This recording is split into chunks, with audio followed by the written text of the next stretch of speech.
Committee on Oversight and Government Reform will come to order. Without objection, the Chair is authorized to declare a recess at any time.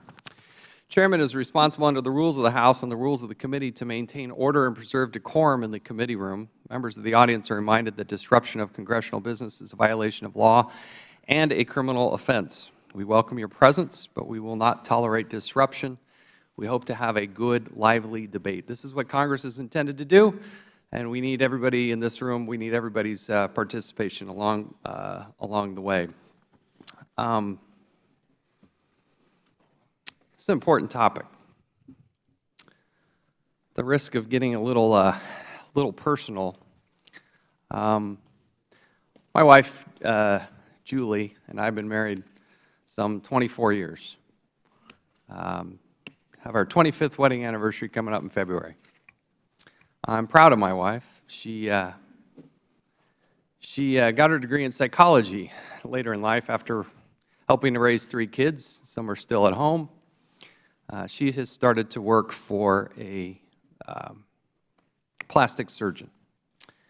This plastic surgeon is involved in helping women who are having to have their breasts removed. And my wife spends her day helping these women.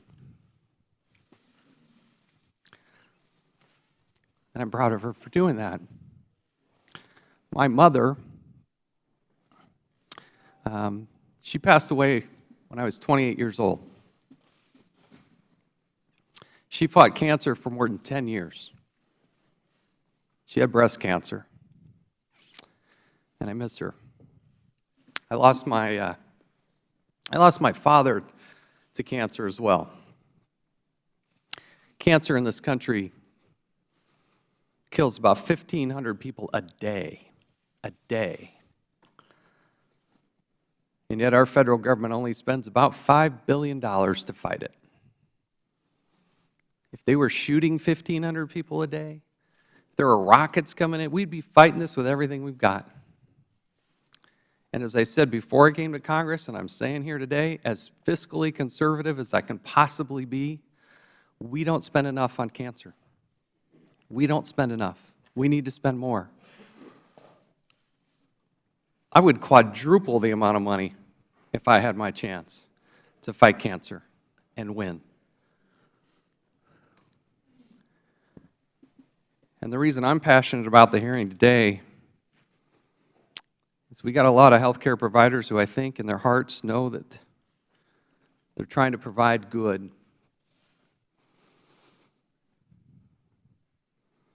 The question before us is, does this organization, does Planned Parenthood really need federal subsidy? Does it need federal dollars?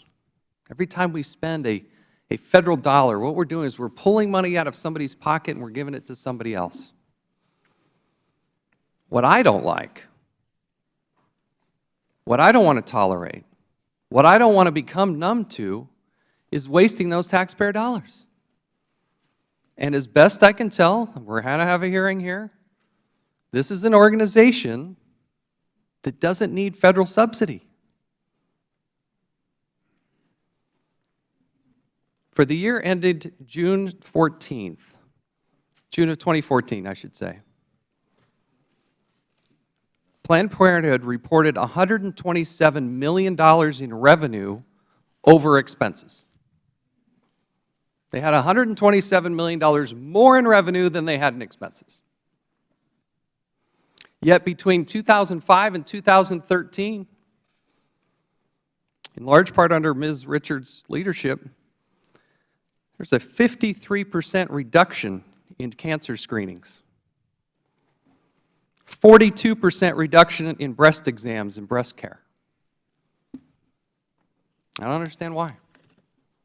I don't understand why. Let me give you a sense of the numbers that we're talking about here. Government dollars from taxpayers going to Planned Parenthood is roughly $528 million. $450 million of that comes in federal funds. Roughly $390 million comes in the form of Medicaid. There's going to be a lot of bluster today about shutting down the government over Planned Parenthood. The funding amount that we're talking about under Title X is $60 million. Remember, I just told you that last year, they had more than $100 million in revenue without expenses, and we're talking about $60 million. Roughly 4.6 of their total revenue. Planned Parenthood is an organization with massive salaries. Ms. Richards makes nearly $600,000 a year.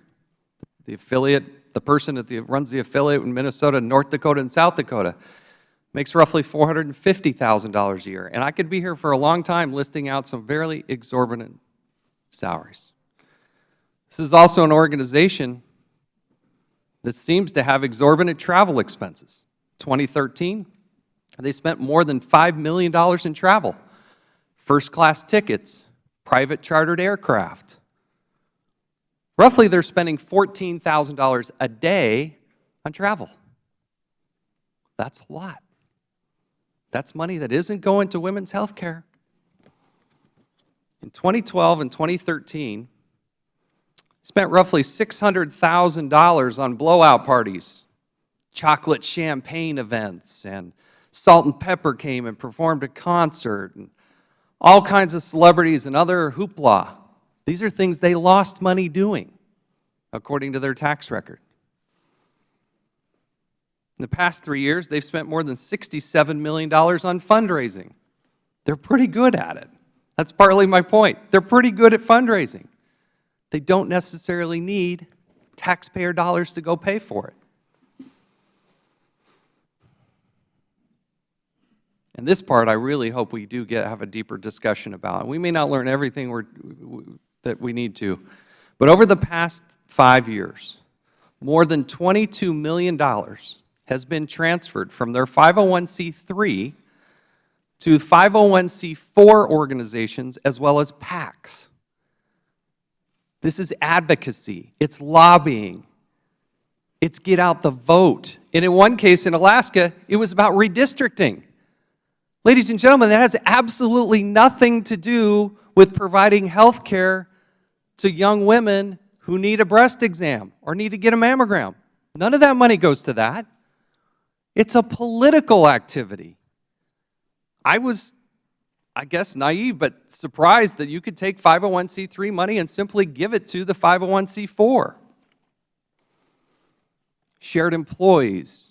If you look at Planned Parenthood and the other organizations underneath it, you're going to find shared employees, shared facilities, mailing lists, shared assets. It's a political organization. And that's something that needs to be ferreted out. And then when you start saying, oh, they have to have federal money, they have to have federal money. Over the past 5 years, they spent more than $32 million sending money overseas.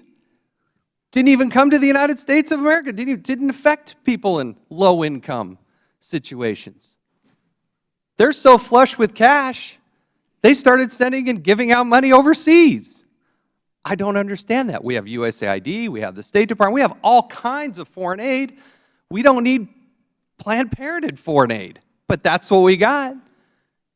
And their desire for more of taxpayer dollars is just insatiable.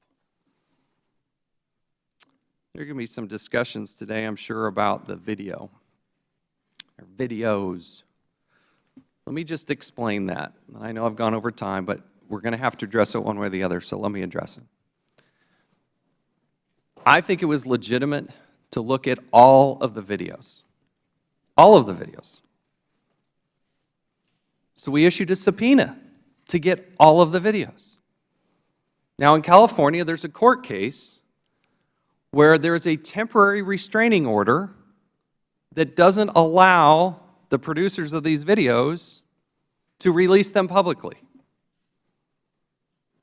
So we actually sent a letter asking for the videos. Democrats, I think the record will reflect, didn't want us to ask for the videos. They wanted to take that language out. Nevertheless, we moved forward and actually went to the extraordinary step of subpoenaing, something I think that actually both sides of the aisle should support. If you want the totality of the record, let's send a subpoena for all the videos. Now, with a temporary restraining order in place, there's conflict between the legislative branch and the judicial branch. And so what we're seeing here is they, on one hand, have a restraining order, can't send the videos. On the other, they have a duly issued subpoena from the United States Congress. That is going to have to work itself out. There's been discussion about the producer of this video coming and testifying before Congress. I don't know which direction we're going to go to that. The first step, though, is seeing all the videos. All the videos. Democrats have said, well, they've been doctored, they've been edited, even though they haven't even necessarily seen them. And then they have videos they want to show that. Well, the reason that they're out there is that they're publicly available. So there is more to this story. There is more that needs to come out, but that's going to have to play itself out. The prime thrust of this hearing today is about the finances. That we were very clear and blunt in what we were talking about in terms of what we're trying to accomplish here today. I have great latitude to members. They can ask what they want to ask.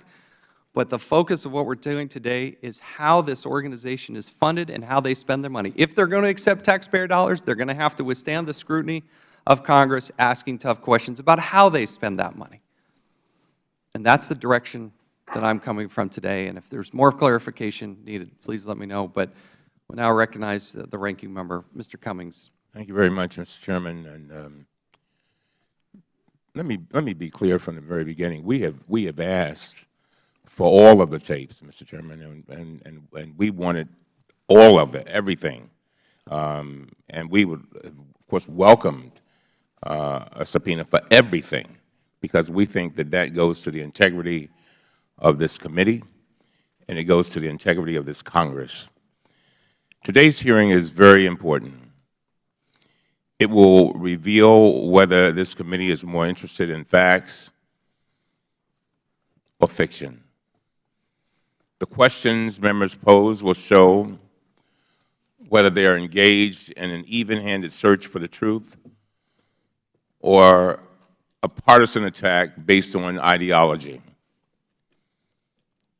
The way we conduct ourselves will demonstrate whether this committee is seeking integrity in our investigation or is being usurped by the most extreme forces of partisan warfare. Let's look at the facts.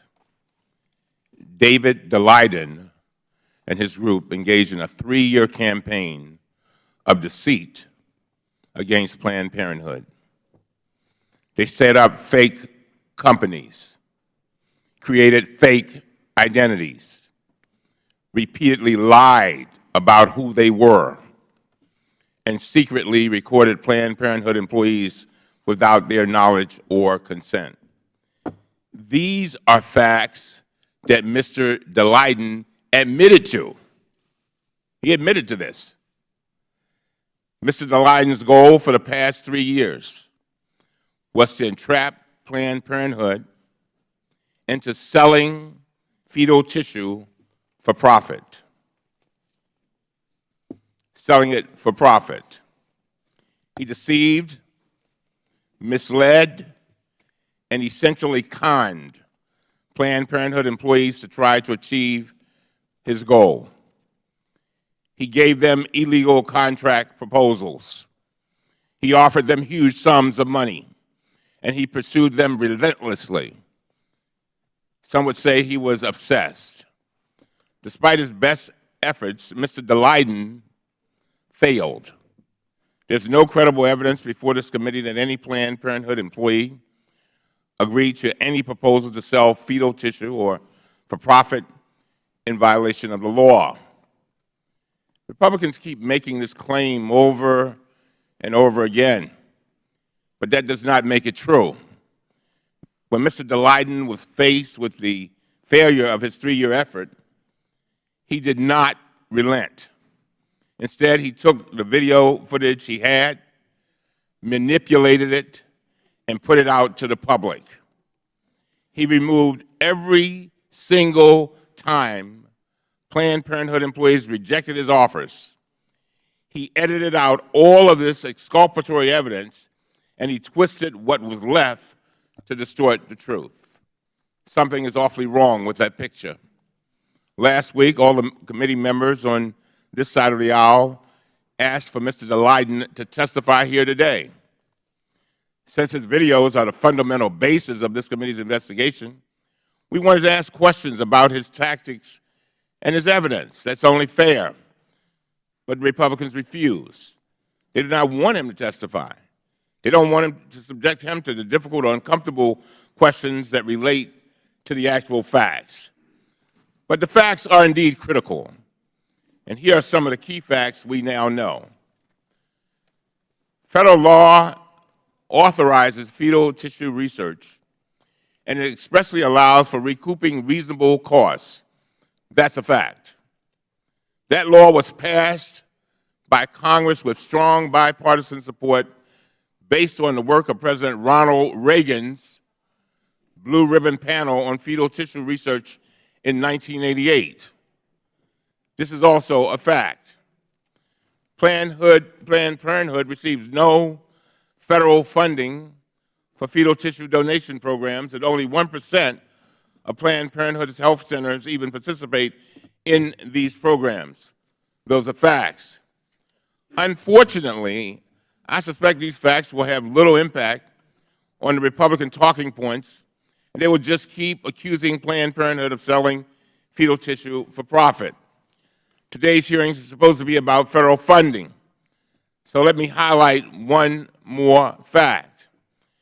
Republicans have been saying that Planned Parenthood receives $500 million in taxpayer funds. They make it sound as if the federal government writes a check to Planned Parenthood each year. But the vast majority of that funding, approximately $400 million, comes from reimbursements from individual health services under Medicaid. Medicaid provides health care services for people who are poor, elderly, and have disabilities. In my home state of Maryland, banning funds for Planned Parenthood would have a negative and disproportionate impact on poor women who rely on Planned Parenthood for a host of health care services, including Pap tests, breast exams, and cancer screenings. And Mr. Chairman, as I listen to you talk about cancer and breast cancer, and I agree with you. We need every dollar we can get for research with regard to these diseases. As you know, on Friday I'll be funeralizing my mother-in-law, who was very dear to me, who died from breast cancer less than a week ago. So I understand what you're talking about. I get it. And a lot of people who need these services are the people who live in our districts, and they live in areas where they do not have these services, and I'm sure Ms. Richards will testify with regard to that. And so for many poor women, Planned Parenthood may be one of their only sources of medical care in underserved or rural communities. That brings us to the big question for my Republican colleagues. Do you really want to do this? Do you really? Do you want to align yourselves with the radical extremists who manipulate the facts? And most importantly, do you want to attack millions of women who have a constitutional right affirmed by the Supreme Court of the United States of America to make their own health care decisions with the advice of their doctors?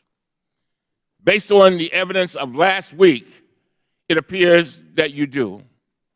You threatened to shut down the government. You ousted your speaker. And now you want to set up yet another select committee to investigate. It looks like you have made your choice.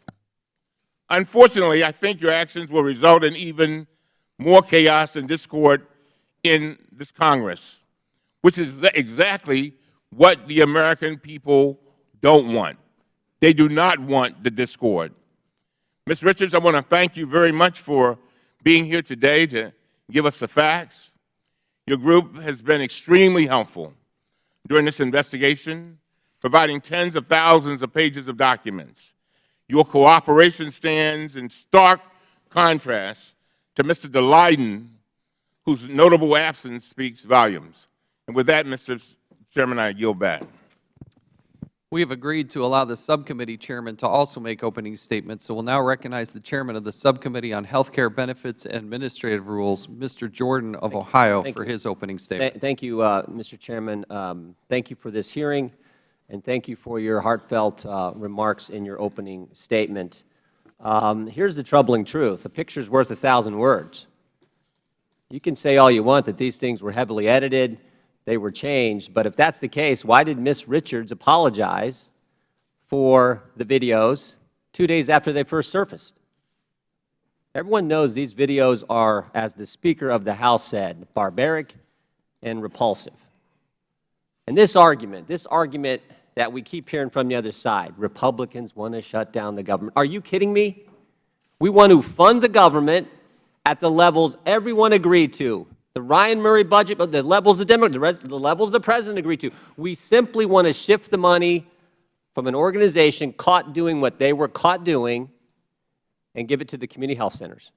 Shift it from the 700 Planned Parenthood clinics, give it to the 13,000 federally approved community health centers. Take the money from the guys doing the bad things and give it to the ones who aren't. Take the dollars from one private company doing what the Speaker said, barbaric things, and give it to federally approved community health centers. Now, if the Democrats insist that in spite of all that, this organization should still get your tax dollars, and that somehow is more important than funding our troops, our veterans, and frankly, women's health issues, and some of the things the Chairman talked about in health care, if that's their position, then they can go defend that position. So let's just be honest here. This is what this is really all about, plain and simple, money and politics. Here's how it works.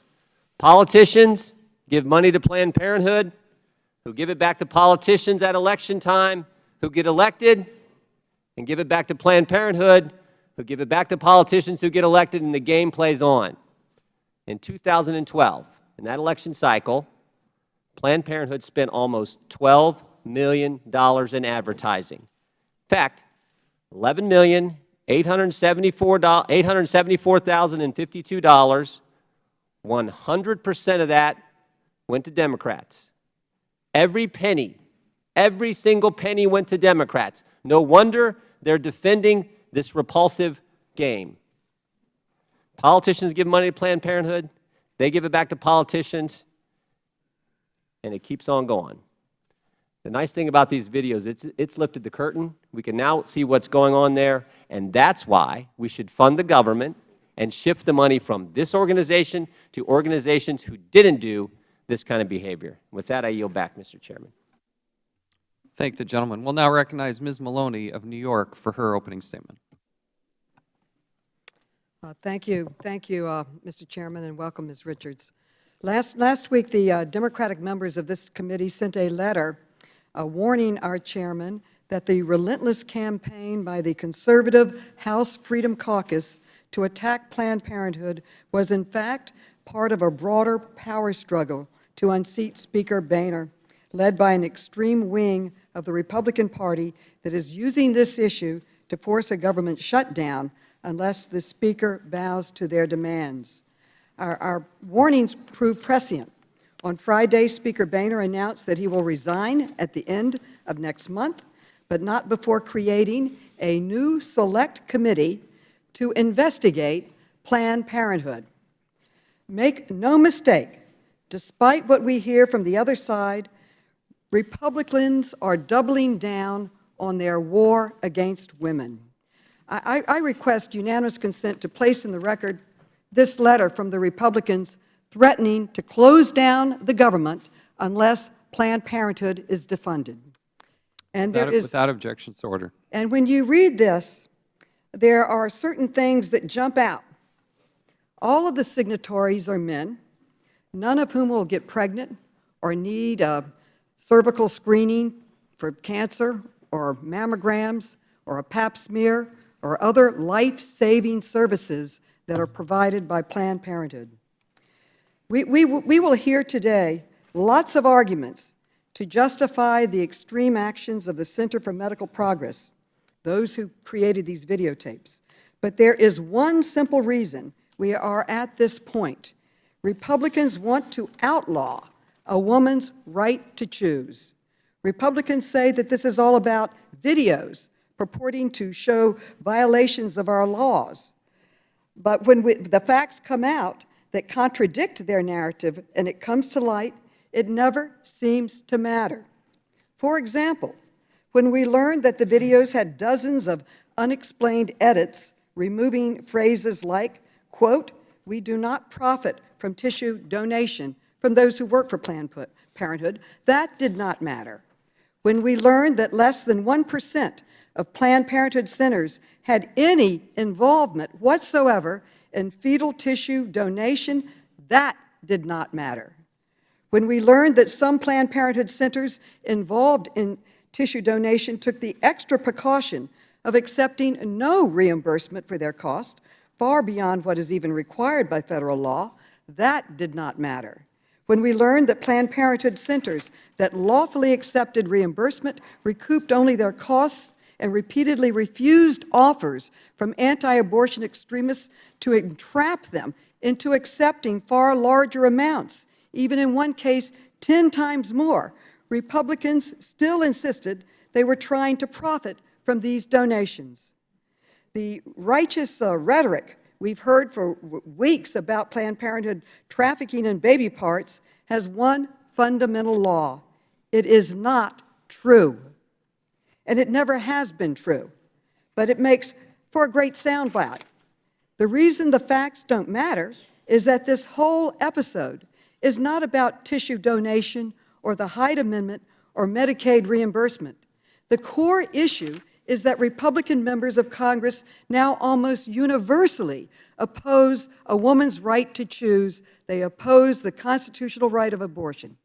An increasing number, like Senator Marco Rubio, support banning abortion with no exceptions, none whatsoever, not even in cases of rape, incest, or when the life of the mother is threatened.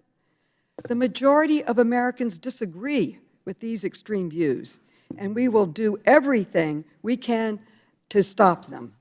Because if we don't, there will be serious consequences for women across this country that rely on the services, life-saving services. It is their choice of over 2.7 million women to have their basic health care services provided by Planned Parenthood. In 103 counties with a Planned Parenthood Health Center, Planned Parenthood serves all of the women obtaining publicly supported contraceptive services. There aren't any community health centers that can step in to fill the void. If we don't continue this life-saving service, women will be denied health care across this great nation. This continued assault on constitutionally protected reproductive freedoms is based on outright falsehoods and lies backed up by fraudulent recordings selectively edited by radical anti-choice activists. And if they have their way, over 630,000 patients will lose access to birth control, STD screenings, and other reproductive health care, mammograms, cervical cancer screenings. We need to recognize this fight for what it is. It's about banning a woman's right to choose, and it is being driven by politicians, most of whom are men who think they have the right to dictate to women about their most private health care decisions. And I might add that Planned Parenthood polls 4 times stronger than Congress. And I might add that we should be investigating this group that did fraudulent, edited tapes and not a distinguished health care providing, health life-saving group that is across this nation saving lives and providing basic reproductive health care to American women, many of whom are very poor and many of whom are very vulnerable. So I want to publicly thank Planned Parenthood. 1 in 5 women in America have gone to Planned Parenthood for services, including myself, at times in their life when they needed it. And I want to thank you for the work that you are doing to provide basic health care, reproductive health care services to American women and men. I will hold the record open for 5 legislative days for any members who would like to submit a written statement. We've had wide interest from a number of our colleagues from broader House membership. I'd ask unanimous consent that the Congresswoman, Ms. McMorris Rogers of Washington, Congresswoman Sheila Jackson Lee of Texas, Congresswoman Black of Tennessee, and Congresswoman Love of Utah be allowed to fully participate in today's hearing. If there are additional Democrats that would like to participate, I'd be happy to waive them in as well to have an even balance. Without objection, so ordered. We'll now recognize our witness. Pleased to welcome Ms. Cecile Richards, President of Planned Parenthood Federation of America. Ms. Richards, pursuant to committee rules, all witnesses will be sworn in before they testify. If you will please rise and raise your right hand.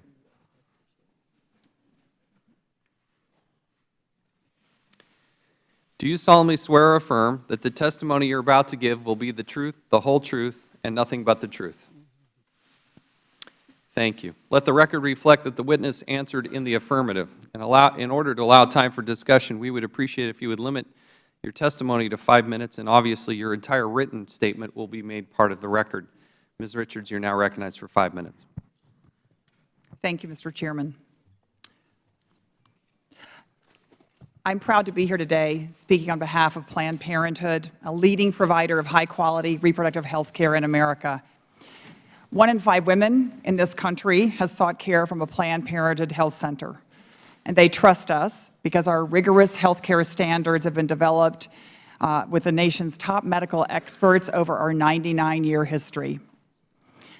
There's been a great deal of misinformation circulated about Planned Parenthood recently, and I want to be absolutely clear at the outset.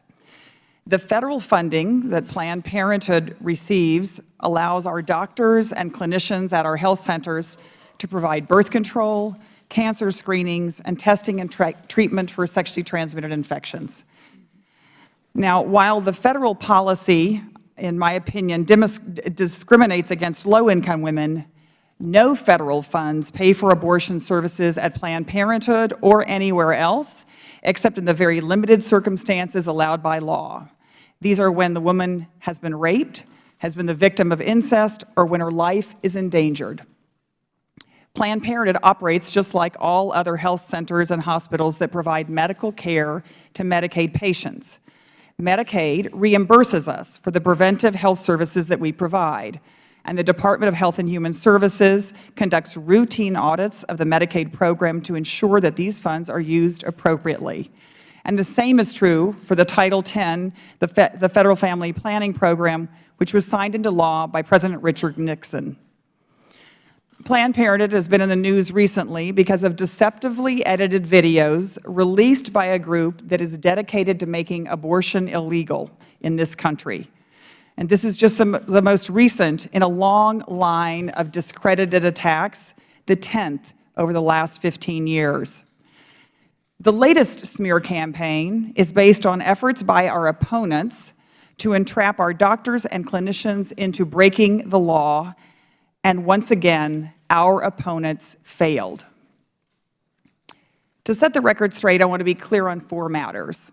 First, using fetal tissue in life-saving medical research is legal, according to the 1993 law passed by the Senate 93-4, and based on recommendations from a blue ribbon panel that was created under the Reagan administration.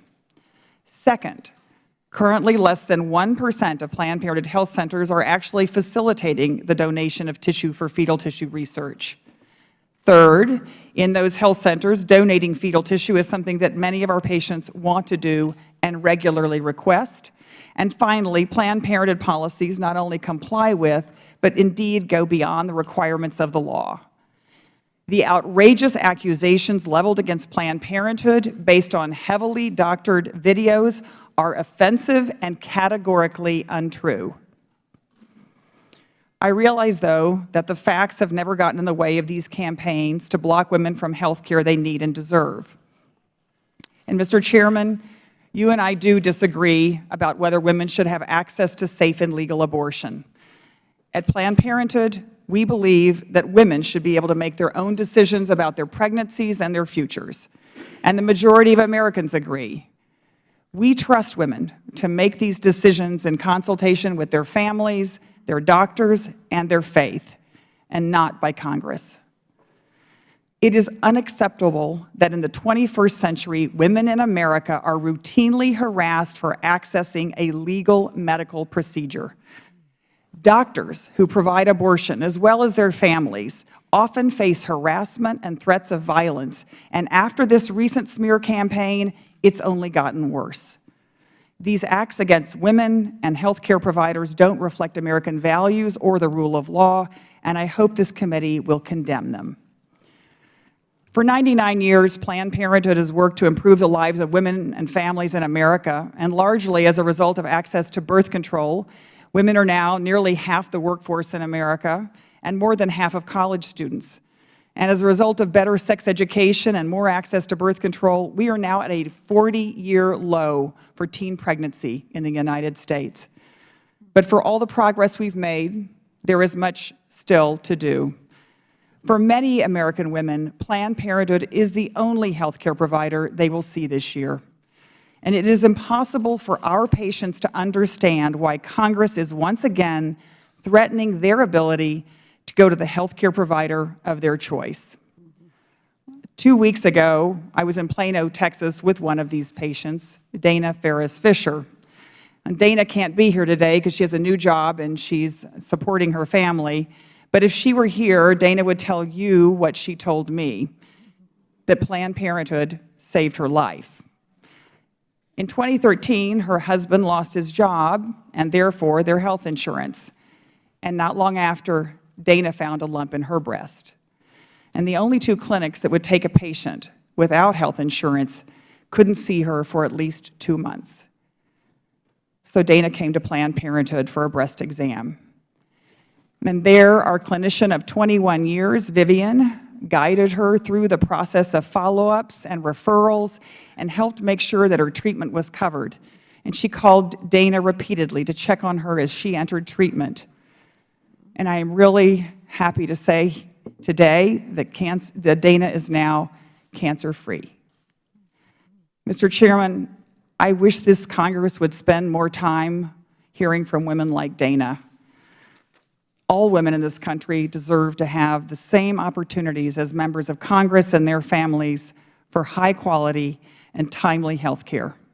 And so I want to thank you to be here today on the opportunity to testify on behalf of Dana and the 2.7 million patients who rely on Planned Parenthood for high-quality, essential health care every year.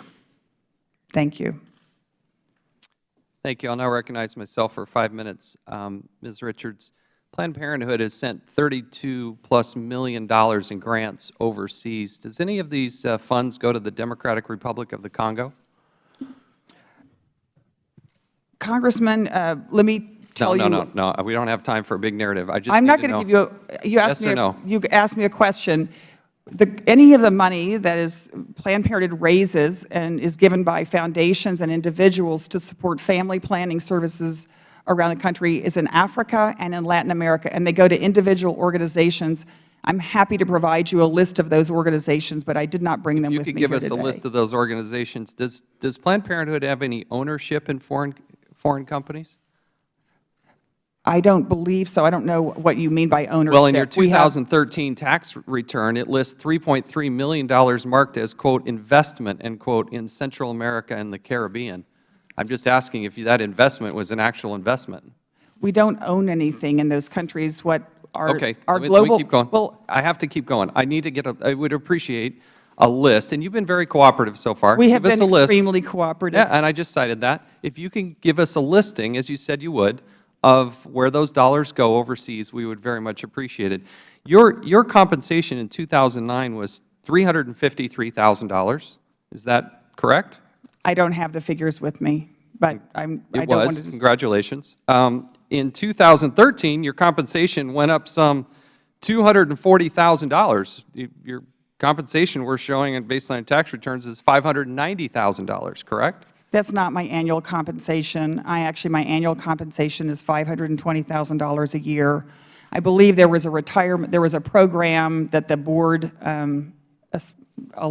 sort of put together for a 3-year. I'm happy, again, I think we've been extremely forthcoming with all of our documents. Let me go to the next one. Will the gentleman yield? No, I won't.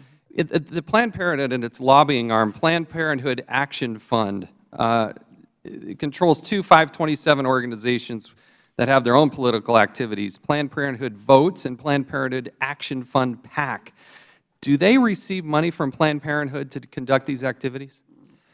The Planned Parenthood Action Fund is a totally separate corporation, receives no federal dollars whatsoever. What about the management? Who manages it? Do you manage it? It's managed by a team of people who are employed by the Planned Parenthood Action Fund. Are you one of those that helps manage it? I don't directly manage it, no, sir. Do you help manage it? Some of my time is allocated to it, but I do not oversee that. I oversee. In 2013, you were listed as a shared employee. In fact, you were compensated with $31,000 to help run that organization, correct? You asked me, excuse me, sir, but you asked me if I ran the organization. Or do you help run it? Some of my time is allocated to the Planned Parenthood Action Fund, which is required by law, and we meet all of the legal requirements. And so you also involved in the Planned Parenthood Action Fund.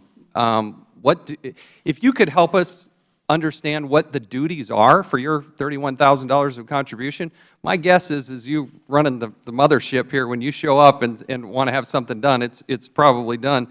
Does Planned Parenthood control any organizations that lobby? The Planned Parenthood Action Fund is a separate organization that has its own board and its own fundraising and no federal employees. Shared list, shared emails, shared assets. This is the concern. Tell me about the two. I just want to make sure you understood my statement, since I know that we're talking about federal funds. 0 federal funds are related to the Planned Parenthood Action Fund. It's the commingling that bothers us. Every dollar that you get, no, hold on. Every dollar that you get in from federal dollars means you don't necessarily have to allocate it for these particular assets. So that's what we're concerned about. Tell me about the $200,000 you gave to the Ballot Initiative Strategy Center. What was that for? That was in 2013 as well. So I'm not familiar with that exact payment, but I'm happy to Well, you gave him $200,000. If you don't know, you're running this organization. Hold on. Let me list out what their goal is. Their mantra is, quote, envisioning a future where progressives change the game and use ballot measures as a political and civic engagement tool for victory. And you gave them $200,000. Sir, I run an organization that has a budget of roughly $200 million, and so when you pull out one figure out of the last 5 years, I'm trying to be responsive. It's important to, and perhaps you're not aware that there have been many efforts in states over the last several years to pass ballot initiatives that restrict women's access to birth control and reproductive health care. But you also we've absolutely been involved in ballot initiative measures that have been introduced by people who want to restrict women's health care. If you want to be a private entity, be a private entity, but you don't need federal dollars in order to do this. I don't use federal dollars to do that, sir. You do to run the organization. Planned Parenthood has given Planned Parenthood Action Fund more than $22 million to exercise to involve in their lobbying expenditures and their advocacy efforts. None of the dollars that you are discussing are federal dollars, and the Planned Parenthood Federation of America receives almost no federal dollars. I think at this point only $21,000 for a clinical trial network. It goes to the same organization, and you just separate all that out. Let me go to the last point. We are highly accountable. My time, I've gone over time. I need to show this last slide. This one I don't understand. And in the case of Dana, when she came to Planned Parenthood, did she get a mammogram? No, she was referred for a mammogram. Absolutely. And that's part of the challenge, is that you don't do mammograms. So if you go ahead. I'm sorry, you don't do mammograms, correct? There's like 1 or 2 places that doesn't, but you don't do mammograms. If you would give me one moment to explain. Planned Parenthood is a women's health center, just like where I go for my breast exams every year. If you need a mammogram, you're referred to a radiological center, and that's how women actually receive their care. And we provide breast exams I can get you the numbers of how many hundreds of thousands of women received breast exams at Planned Parenthood last year has nothing to do with, I don't, again, Here's you the problem. created this slide. Leslie, I have I'm no trying to idea wrap what it it up. is. Well, it's the reduction over the course of years in pink. That's the reduction in the breast exams, and the red is the increase in the abortions. That's what's going on in your organization. This is a slide that has never been shown to me before. I'm happy to look at it, and but it absolutely does not reflect what's happening at Planned Parenthood. You're going to deny that if we take I'm those going to numbers deny out the of your slide that you report? just shown me that no one has ever provided us before. We've provided you all the information about everything, all the services that Planned Parenthood provides, and it doesn't feel like we're trying to get to the truth here. You just showed me this. I'm happy to look at it. I pulled those numbers directly out of your corporate reports. Oh, My excuse time me, is my expired. loggers are informing me that the source of this is actually Americans United for Life, which is an anti-abortion group, so I would check your source. Then we will get to the bottom of the truth of that. We will now recognize Mr. Cummings for a generous 7 minutes. I thought it was 8, Mr. Chairman. I think it's 8. Go ahead. Thank you very much. Mr. Richards, I often hear women, including my wife, talk about the way women are treated as opposed to men. And not being a woman, I at the same time try to be sensitive. So I want to just the chairman just gave you a series of questions. I just have a few other ones. Mr. Richards, I find it extremely hypocritical that Republicans criticize the salaries of Planned Parenthood officials when you have violated no laws, especially while these same Republicans completely ignore the CEOs of huge companies that are actually guilty of breaking the law. Earlier this year, Citicorp, J.P. Morgan, and other major banks pled guilty to manipulating currency markets and interest rates. They were fined more than $5 billion for their actions. Yet Citigroup CEO still received $13 million last year, and J.P. Morgan CEO received $20 million. These banks get extensive federal support in the form of borrowing through the Federal Reserve's discount window and access to deposit insurance through the FDIC. Ms. Richards, do you know if House Republicans made any effort to strip the banks of their federal support that I just talked about? I'm not aware. Well, I can tell you they didn't.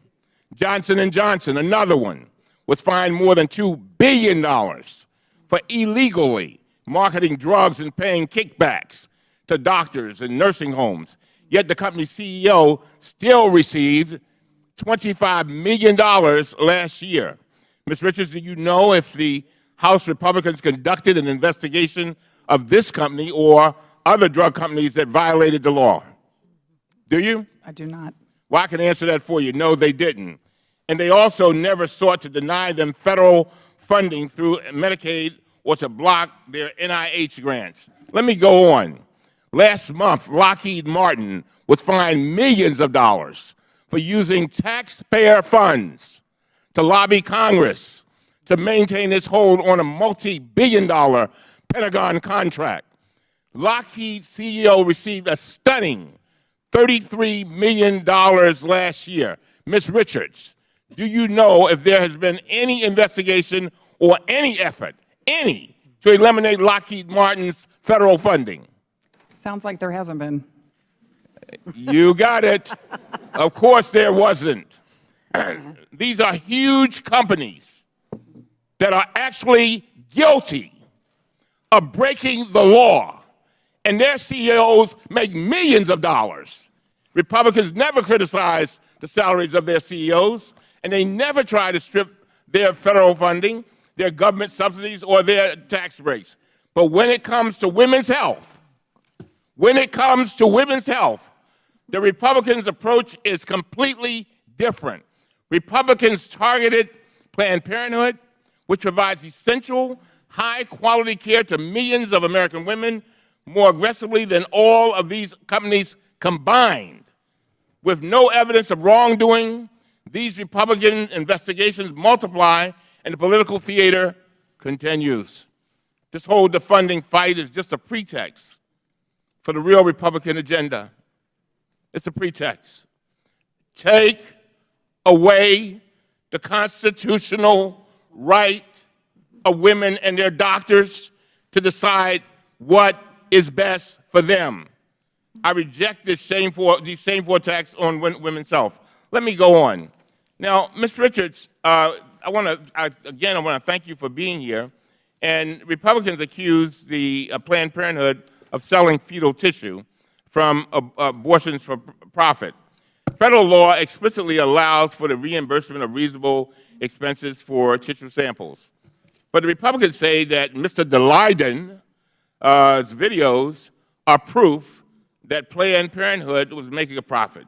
So at this time, I'd just like to, do you know who Dr. Deborah Nucatola is? Yes, sir. And who is that?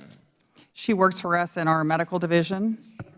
I was going to show some clips, but our friends had some problems with it, so I want to just do some quotes from some of the stuff that Mr. Dalyden left on the cutting floor when he was doing his working with the tapes. Dr. Deborah Nucatola said, and I quote, "To them, this is not a service they should be making money for," end of quote. That was left on the floor. She said also, no, quote, "No one's going to see this as a money-making thing," end of quote. She went on to say, "We're not looking to make money from this. Our goal is to keep access available," end of quote. Another quote that was left on the cutting room floor, "We really just want it to be reasonable for the impact it has on the clinic. This is not something, this isn't a new revenue stream that affiliates are looking at. This is a way to offer patients a service that they want, do good for the medical community, and still maintain access at the end of the day," end of quote. She went on to say another piece on the cutting room floor, never, this is on the floor. Are there, quote, are there affiliates that would just donate the tissue or for free? Or, and then there's another one, and then I'll just end with this one. Dr. Nucatola said, and I quote, probably, I mean really, the guidance is, this is not something you should be making an exorbitant amount of money on. So let me ask you this. Ms. Richards, I cannot imagine a more clear answer than these. I mean, as far as I can tell, Dr. Dalyden and his group spent a better part of 3 years, Ms. Richards, trying and failing to entrap Planned Parenthood employees. They tried to get someone to sign a contract, agree to a sale, or provide even one tissue sample at a price above the reasonable expenses that are allowed under the law. But nobody has identified a single incident where that occurred. Is that right, Ms. Richards? That's correct. It's amazing how hard Mr. Dalyden and his group tried to get your affiliates to accept more than reasonable expenses. Over and over again, they pressed, they pushed, they cajoled, but they never succeeded. So after they failed in this 3-year effort, when they were unable to get even one agreement, they put out these misleading videos instead, and they cut out every single time an employee said, no, no, no, no. Ms. Richards, my final question as I run out of time. In the clips that I just talked about, Dr. Nucatola was not aware that she was being secretly recorded. Do you know whether that's accurate or not? That's completely accurate. So she was sharing the truth. That is, Planned Parenthood does not seek to profit from its participation in fetal tissue research. Is that correct? That's correct. My time is up. Thank the gentleman. We'll now recognize the gentlewoman from Wyoming, Ms. Lummis, for 5 minutes. Thank you, Mr. Chairman. Thank you, Ms. Richards, for being with us today.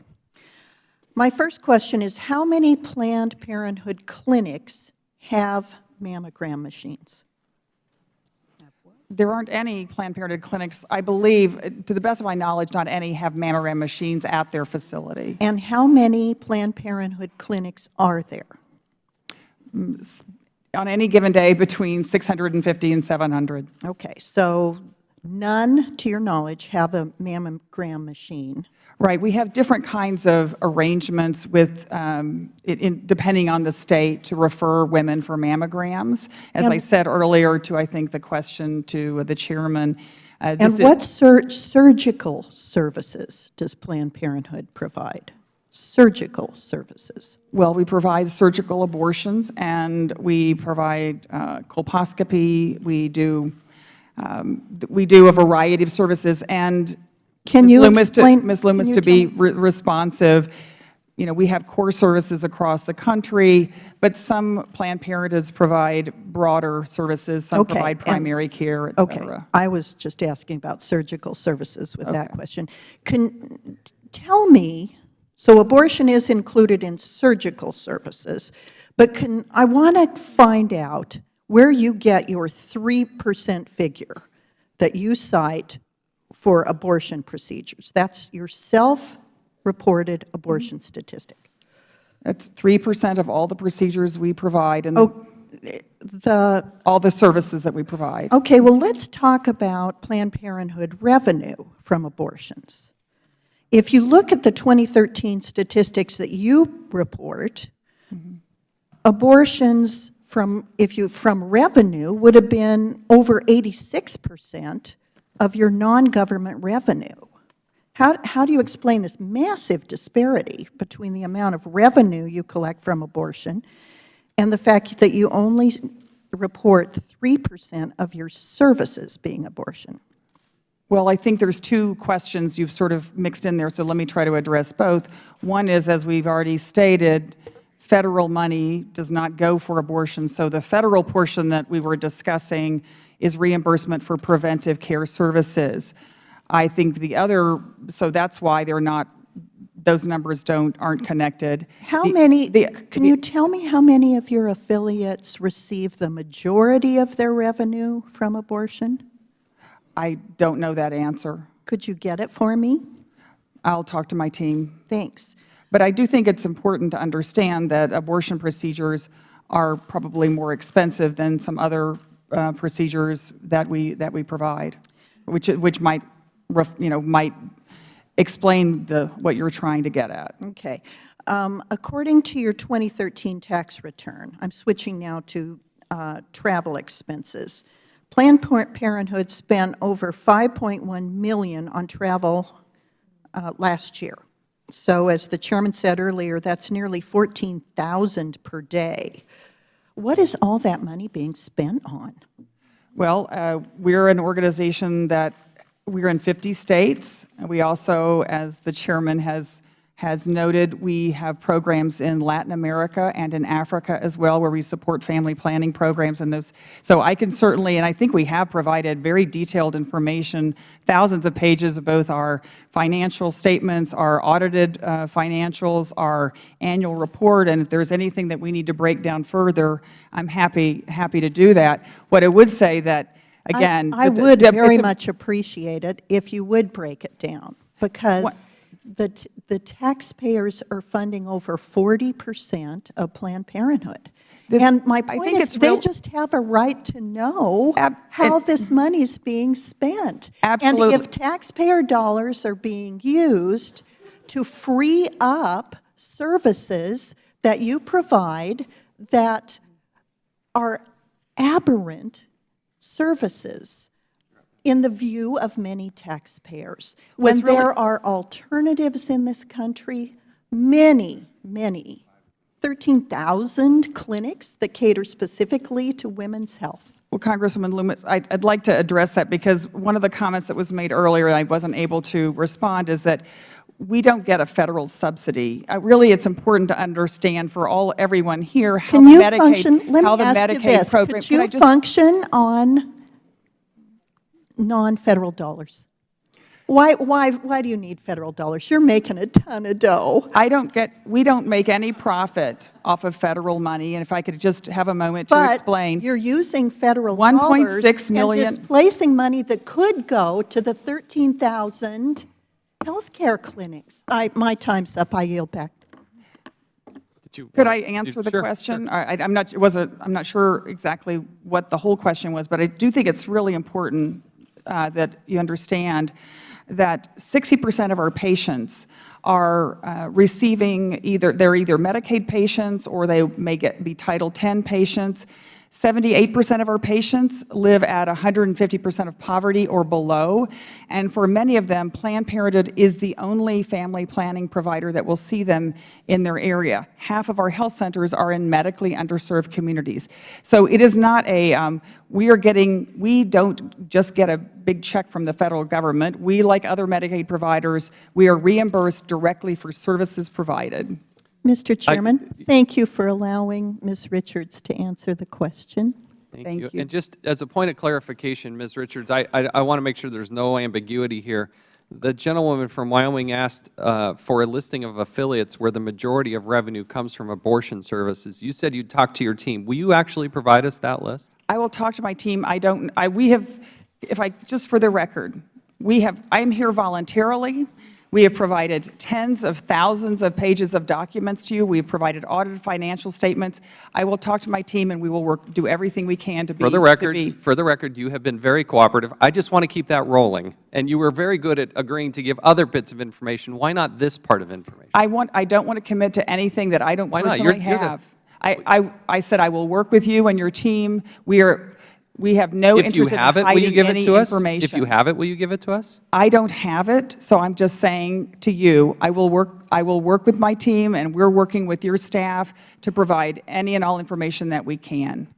I would hope that that would include the request from Ms. Lummis of Wyoming as well. I now recognize the gentlewoman from New York, Ms. Maloney, for 5 minutes. Thank you, Mr. Chairman, and I first would like to register my opposition and my objection to the chairman beating up on a woman, on our witness today, for making a good salary. In the entire time I've been in Congress, I've never seen a witness beaten up and questioned about their salary.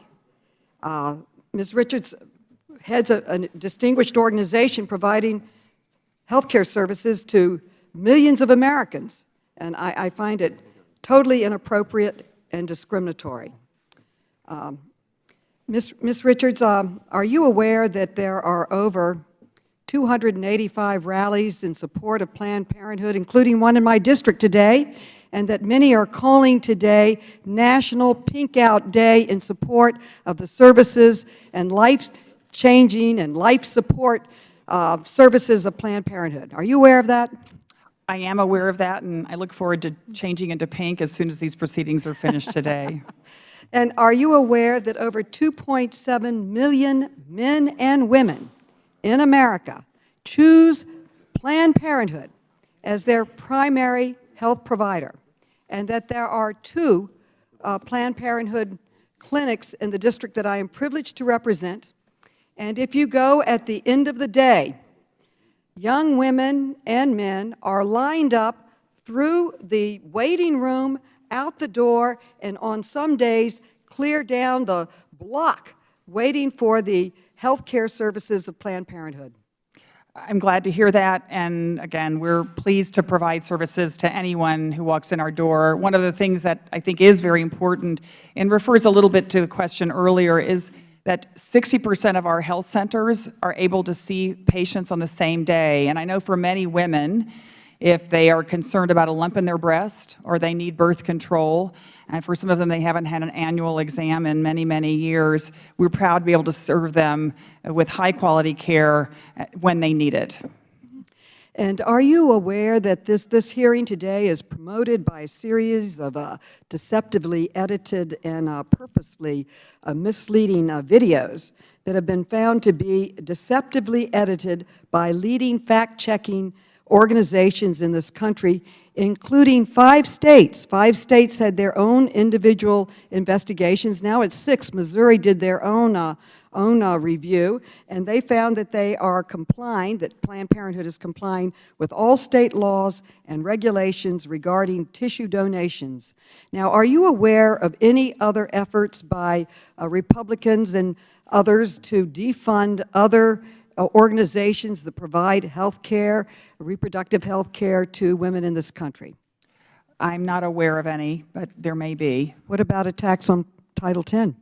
Well, I think it has been concerning that not only are we seeing in this country efforts to end access to safe and legal abortion, which is an important right of women in America, but the reductions in support for family planning are equally disturbing. I'm very encouraged, actually, that finally we're beginning to see some breakthrough. As I said earlier, we have now the lowest teen pregnancy in 40 years in America.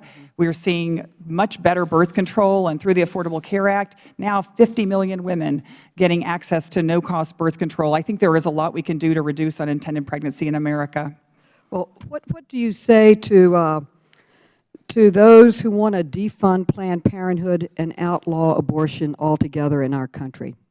Well, I think what's important to me is, you know, at Planned Parenthood, we trust women to be able to make their own health care decisions and to make their decisions about where they want to go to for health care. And I know that a lot of the members of this committee feel strongly that people should be able to go to their own doctor. So this isn't really an attack on Planned Parenthood. This is an attack on 2.7 million patients who each year choose Planned Parenthood as their health care provider. And I think they should have that right. And I agree with you completely. We in Congress can choose our health care provider. Vulnerable men and women should likewise be able to choose their health care provider. I would just like to end by saying that using these videos to justify efforts to defund Planned Parenthood is an extreme abuse, it is deceitful, and it undermines the integrity of this committee. Thank you. My time has expired. Gentlewoman's time has expired. Now recognize the gentleman from Ohio, Mr. Jordan. Thank you, Mr. Chairman. Ms. Richards, if the videos were selectively edited, heavily edited, if this was entrapment, if this was all untrue, then why'd you apologize? Well, Congressman, first, I think everyone has agreed they were heavily edited, and that certainly I think even the perpetrator. My question is, why'd you apologize? Perpetrator has agreed they were done undercover. I spoke with Dr. Nucatola, who was featured in one of the videos, and I thought it was important, in my opinion, it was inappropriate to have a clinical discussion of in a non-confidential, non-clinical setting, and I told her that. What were you apologizing for? That she used, I think, in my judgment, it was bad judgment to have a clinical discussion in a non-clinical setting, and that's. I mean, the first video comes out July 14th. 2 days later, you go and issue an apology, and you said this: "It's unacceptable. I personally apologize for the tone and statements." Well, so and that's I what know, I felt like. No, here's the question. Which statements were you apologizing for?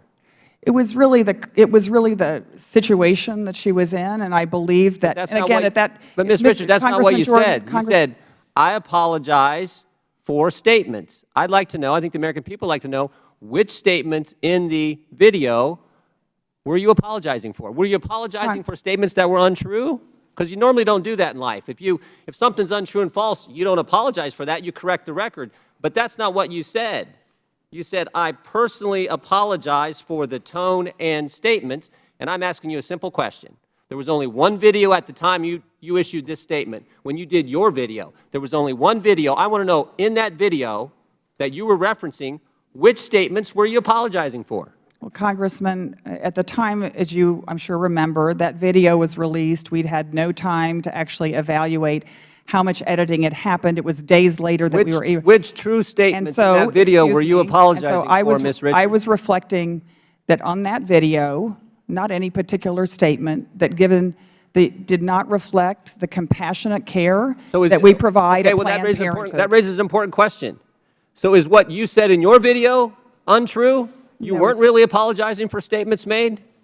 I was apologizing for what was said in a non-clinical setting, in a non-appropriate way, and I don't believe. You can't have it both ways. You can't say, "I'm apologizing for statements in one video," and then not tell us what those statements were.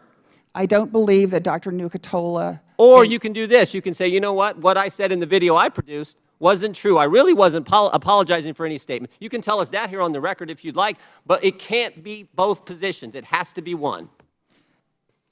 And I want to know which one is it. And frankly, In the my American people judgment- want to know which one is In it. my judgment, it was inappropriate to have that conversation in a non-clinical setting, in a non-confidential area Which raises- about clinical matters. Okay. And I've told that to Dr. Nucatola. Why didn't you? I will also tell you, Why didn't you say Dr. that? Nucatola. Why didn't you say that? This wasn't a reporter sticking a mic in front of your face. This was a video you produced to send out to the whole Yeah, world. we may just, Why Congressman, didn't you we say- may if just that's have what you to wanted to agree to communicate, disagree. why didn't you say that?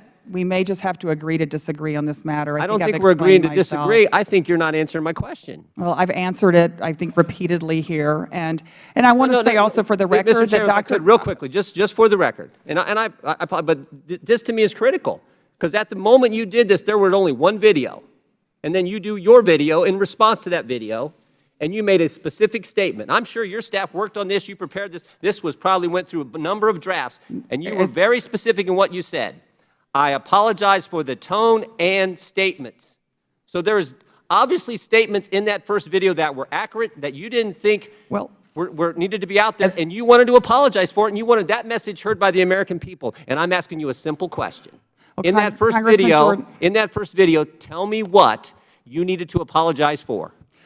That highly edited video that now, of course, as we have gotten further, and I've read That pages highly edited video that you apologize for. pages, excuse me, I have now read hundreds of pages of all of the things that were said, and what is clear now, that there were many, I think 10 times during that conversation in which Dr. Nucatola expressly said. It's a simple question. Well, I've answered it. It is as simple and as basic as it gets. You don't apologize for things that are inaccurate. You apologize for things that are accurate. And you said there were statements in that first video that I want to apologize for.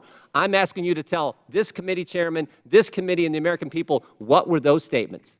Well, I think I've already made my explanation, and just for the record, Dr. Nucatola is an excellent doctor. I'm and not I'm saying really she's great. not. I'm asking well, what I you just said. like, but Gentleman's time. you've had your Gentleman's time's moment. I expired. wanted to make sure that you understood that she provides incredibly compassionate care, and I'm proud of her. Thank you. We now recognize the gentlewoman from the District of Columbia, Ms. Norton. First, I want to thank you for the Medicaid funds you do receive. The fact that they are Medicaid funds makes its own statement about who you are serving. You are serving low-income women in my community and throughout the country. I want to thank you for that. I want to congratulate you on raising your own funds. You receive a very small grant. You are being investigated by 4 committees of the United States Congress, and the Speaker wants a standing committee. None of them have indicated they want to investigate this deceptive tape, which at the moment is enjoined because it may indeed be illegal, yet this committee is about uncovering illegal matters, not providing a cover for such matters. You know, when I saw this tape, I had a sense of deja vu. And I asked the staff to look to see, you know, isn't there some kind of pattern here? And discovered that there were nearly 10 of these deceptive sting operations over the past 10 or 15 years. Correct. May I ask you, has any one of those stings uncovered wrongdoing on the part of Planned Parenthood? Absolutely not, and thank you, Congresswoman Norton. I think it's important to recognize this is a tactic that's been used repeatedly, as you say, 10 times over the last 15 years, and every single time has been thoroughly discredited. You know, and it seems they never learn, Ms. Richards. I want to bring to your attention a sting from 2000 that looks remarkably like this one. An anti-abortion extremist approached a committee, I think it was the House Energy and Commerce Committee, to say they had evidence that Planned Parenthood was selling fetal tissue for profit, which is, of course, what has been alleged by Republicans consistently. Of course, there was an investigation, the hearing with this whistleblower who claimed he had helped Planned Parenthood sell fetal tissue for profit, and that he had seen intact fetuses at a Planned Parenthood clinic. By the way, does that not sound familiar? He said there was an affidavit at the hearing. He swore that in his affidavit, this is somebody who was watching out for perhaps being prosecuted, at the hearing, that he had no personal knowledge of anyone at Planned Parenthood selling fetal tissue for profit. During his testimony, this is about 15 years ago, he admitted that he was paid by an anti-abortion group to appear in the Sting video. And I want to quote what he said. "When I was under oath, I told the truth. Anything I said on the video when I was not under oath, that is a different story." Does that not sound like the story of this video? I think it does. I want to know how you can protect yourself. As an institutional matter, how do you deal with these repeated stings, unsuccessful though they are, being approached year after year as you attempt to provide health services for low-income women? What do you do as an institutional matter with repeated stings to keep going in the face of this activity? Well, I think what keeps us going, and I think I could speak here for the thousands of folks that work at Planned Parenthood, many of whom deal with threats and to their own personal safety, is it's the patients. That's what keeps you going. But is there anything you can do to protect yourself? Excuse me, to protect yourself? When people come off the street, you presume they would be in good faith. Is there anything that an organization could even do to protect themselves against unethical activity of this kind? Well, we work very hard to protect our patients, and they're our number one priority always. And so we have security. We take it very, very seriously. It's a shame to think that there are people in this country who are so committed to ending women's access to both birth control and safe and legal abortion that they'll really resort to any means to try to entrap people, twist the truth in order to reach their ends. But again, we believe, and why I'm here voluntarily today, is that the facts are on our side. We're proud of the health care that we deliver every single year, despite the animosity by some, and we're grateful that the American people stands with Planned Parenthood, as I think the Wall Street Journal poll showed last night. 65%. Thank you, Congresswoman. Thank the gentlewoman. We'll now recognize the gentleman from Florida, Mr. Micah, for 5 minutes. Thank you, Mr. Chairman. Thank you, Ms. Richards, for being with us. I guess we're all products of our personal experience. We heard the chairman, we heard the ranking member, how their lives are affected. I guess when I was young, I had a different opinion, but when my wife and I lost our first child, your life and your philosophy change. And from that time, I tried to be a champion for the unborn. They don't have advocates. A lot of groups that get a lot of money advocating, but they don't have a very good lobby.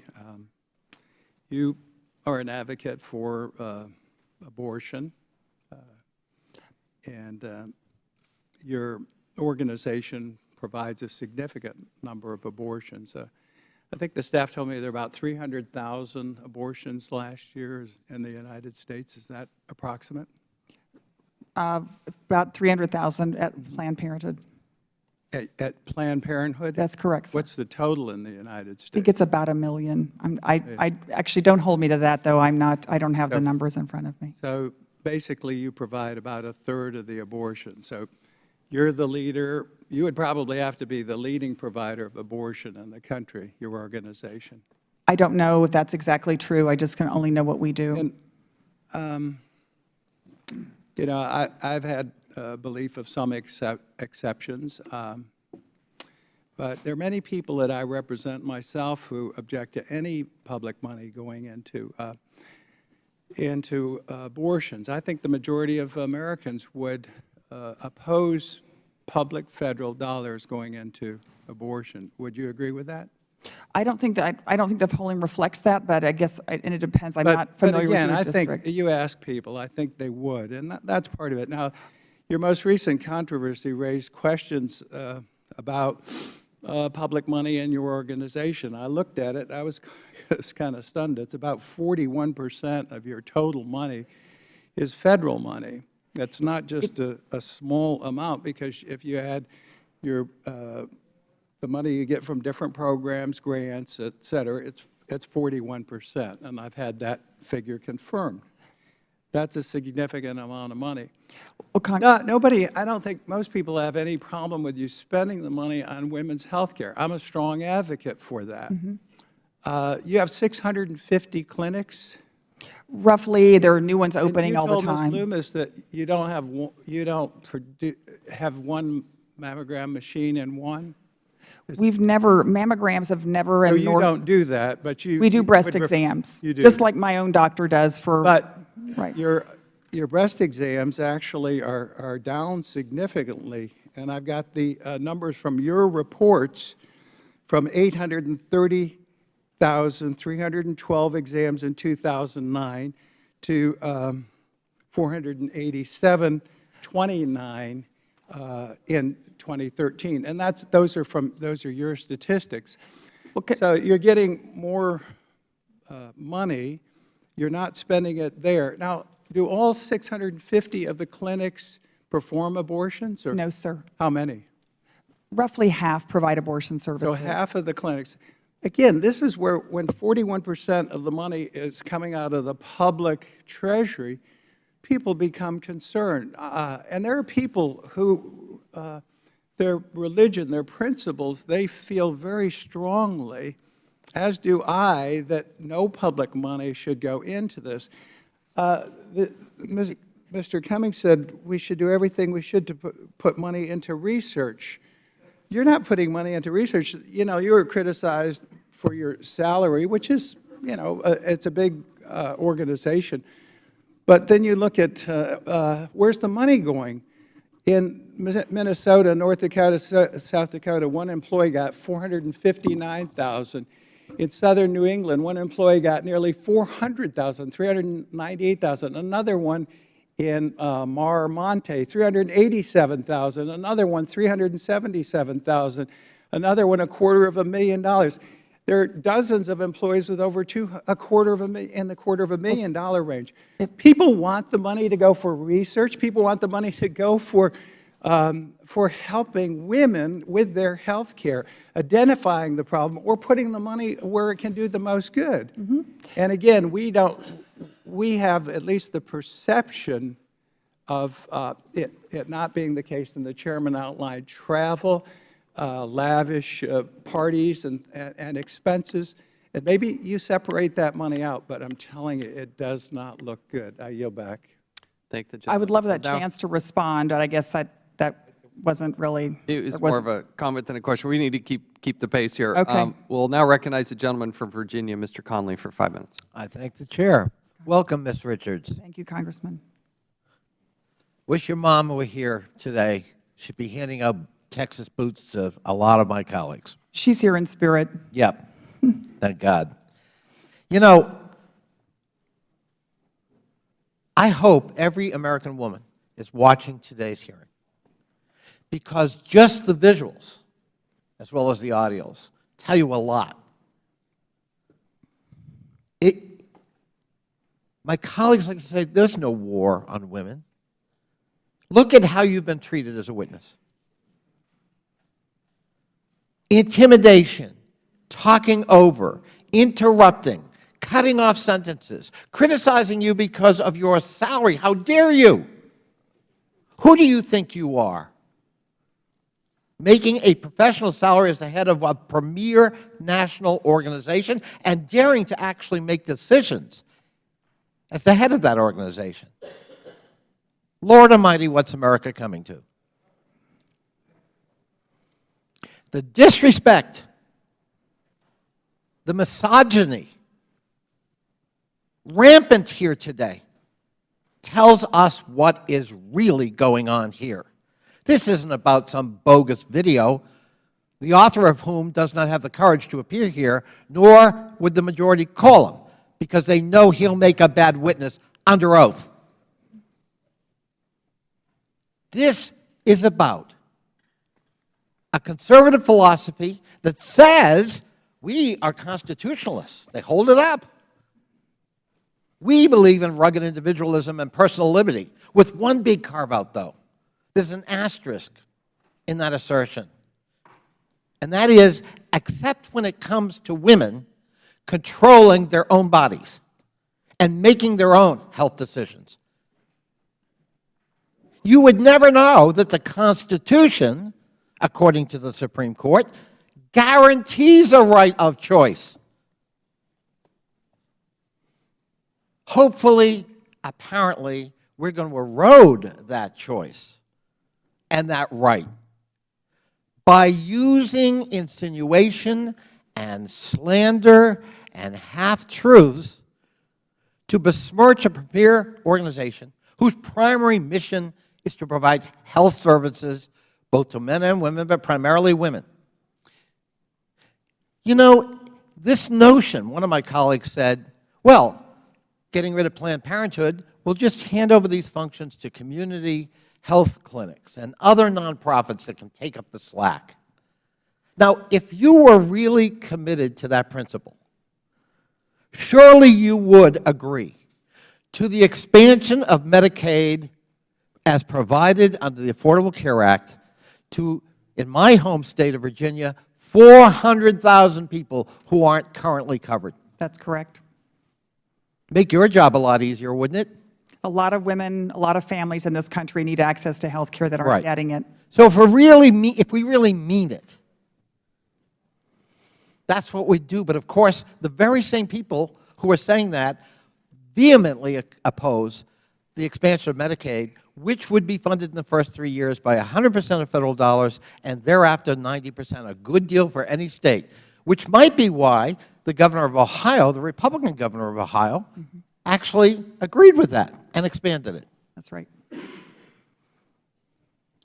Is there anything else you want to add, uninterrupted, with some sense of respect, Ms. Richards? Let me at least provide that to you. Well, thank you, Congressman. And I did want to respond to some of what's been said. We are a healthcare provider to 2.7 million people every year. They come to us by choice. And so when I think about what's really at stake here, particularly for folks who think about ending access to Planned Parenthood, I think about those folks. Last year, we provided 3.5 million birth control services in this country, 4.4 million STD testing and treatments, 378,000 Pap tests, and almost 500,000 breast exams, and more than 1 million pregnancy tests.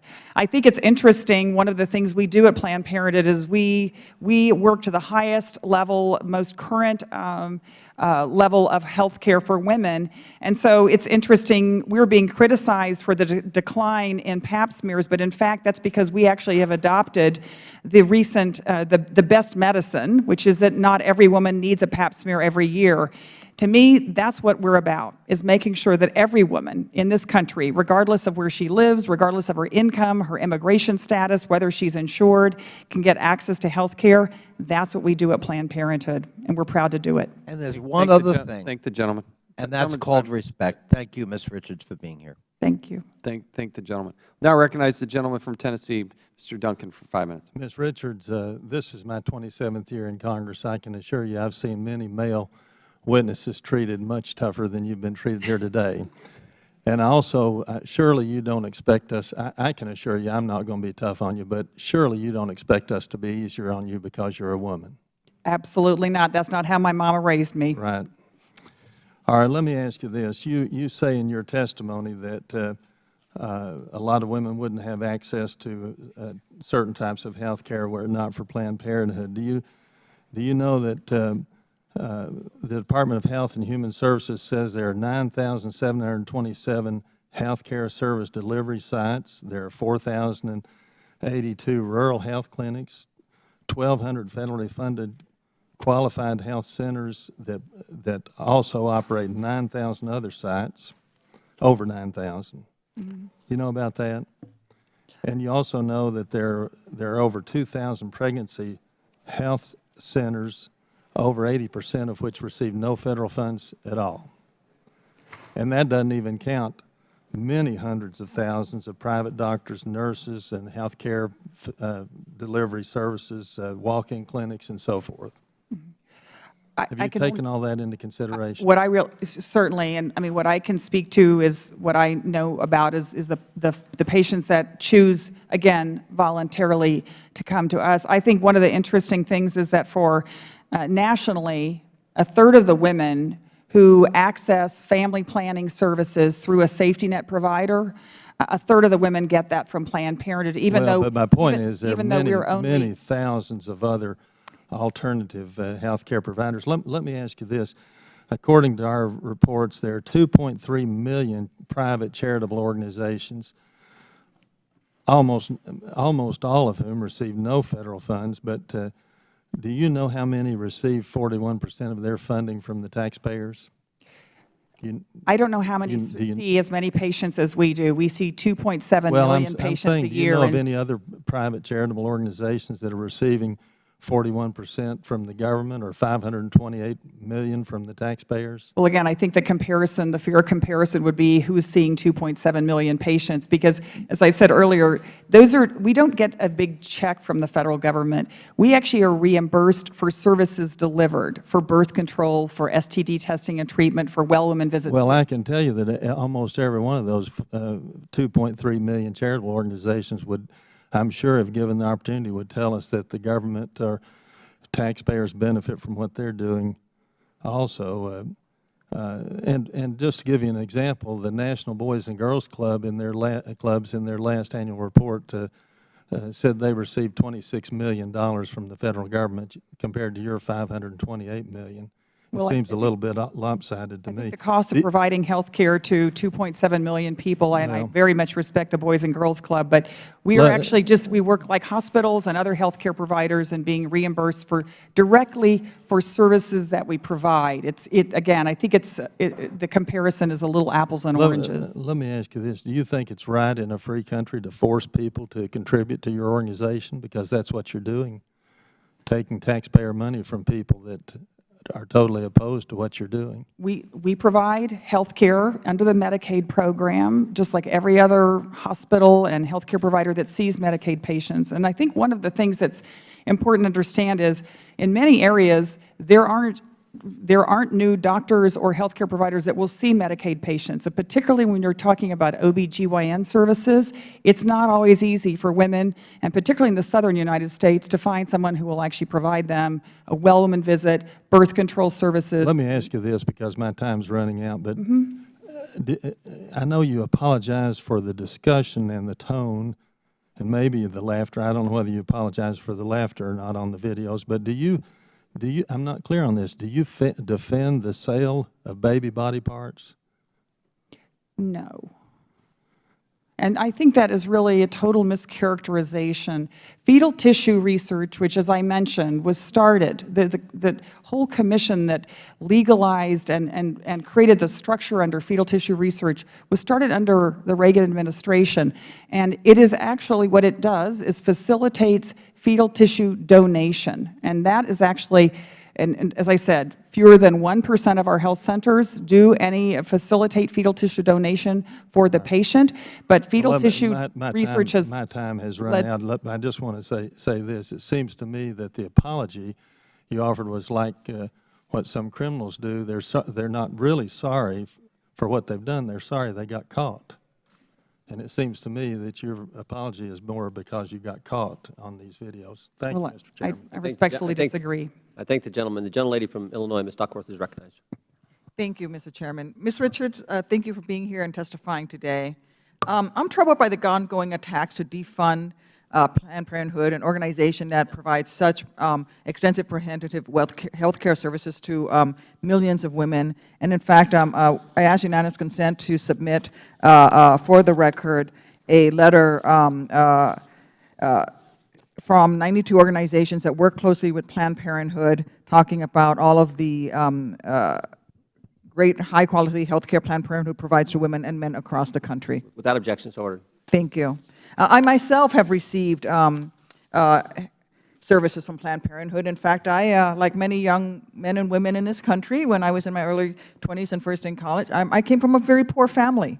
And I wasn't really able to afford college. And in fact, I went to college based on student loans and Pell Grants and 2 jobs, one of which was as a waitress. I couldn't get that waitressing job without getting a health exam.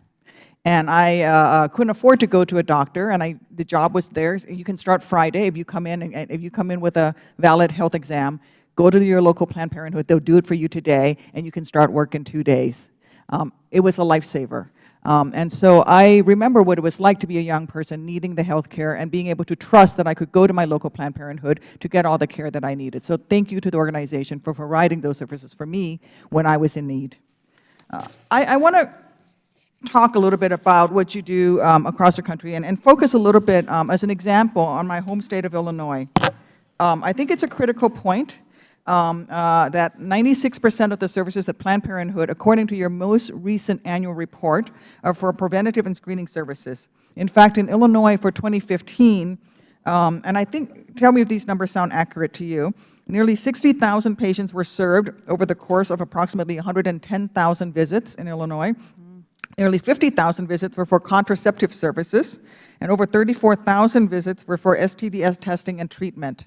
7,000 visits were for cancer screenings. Does that sound about right to you, Ms. Richards? That does. Thank you. Yes, Congressman. Thank you.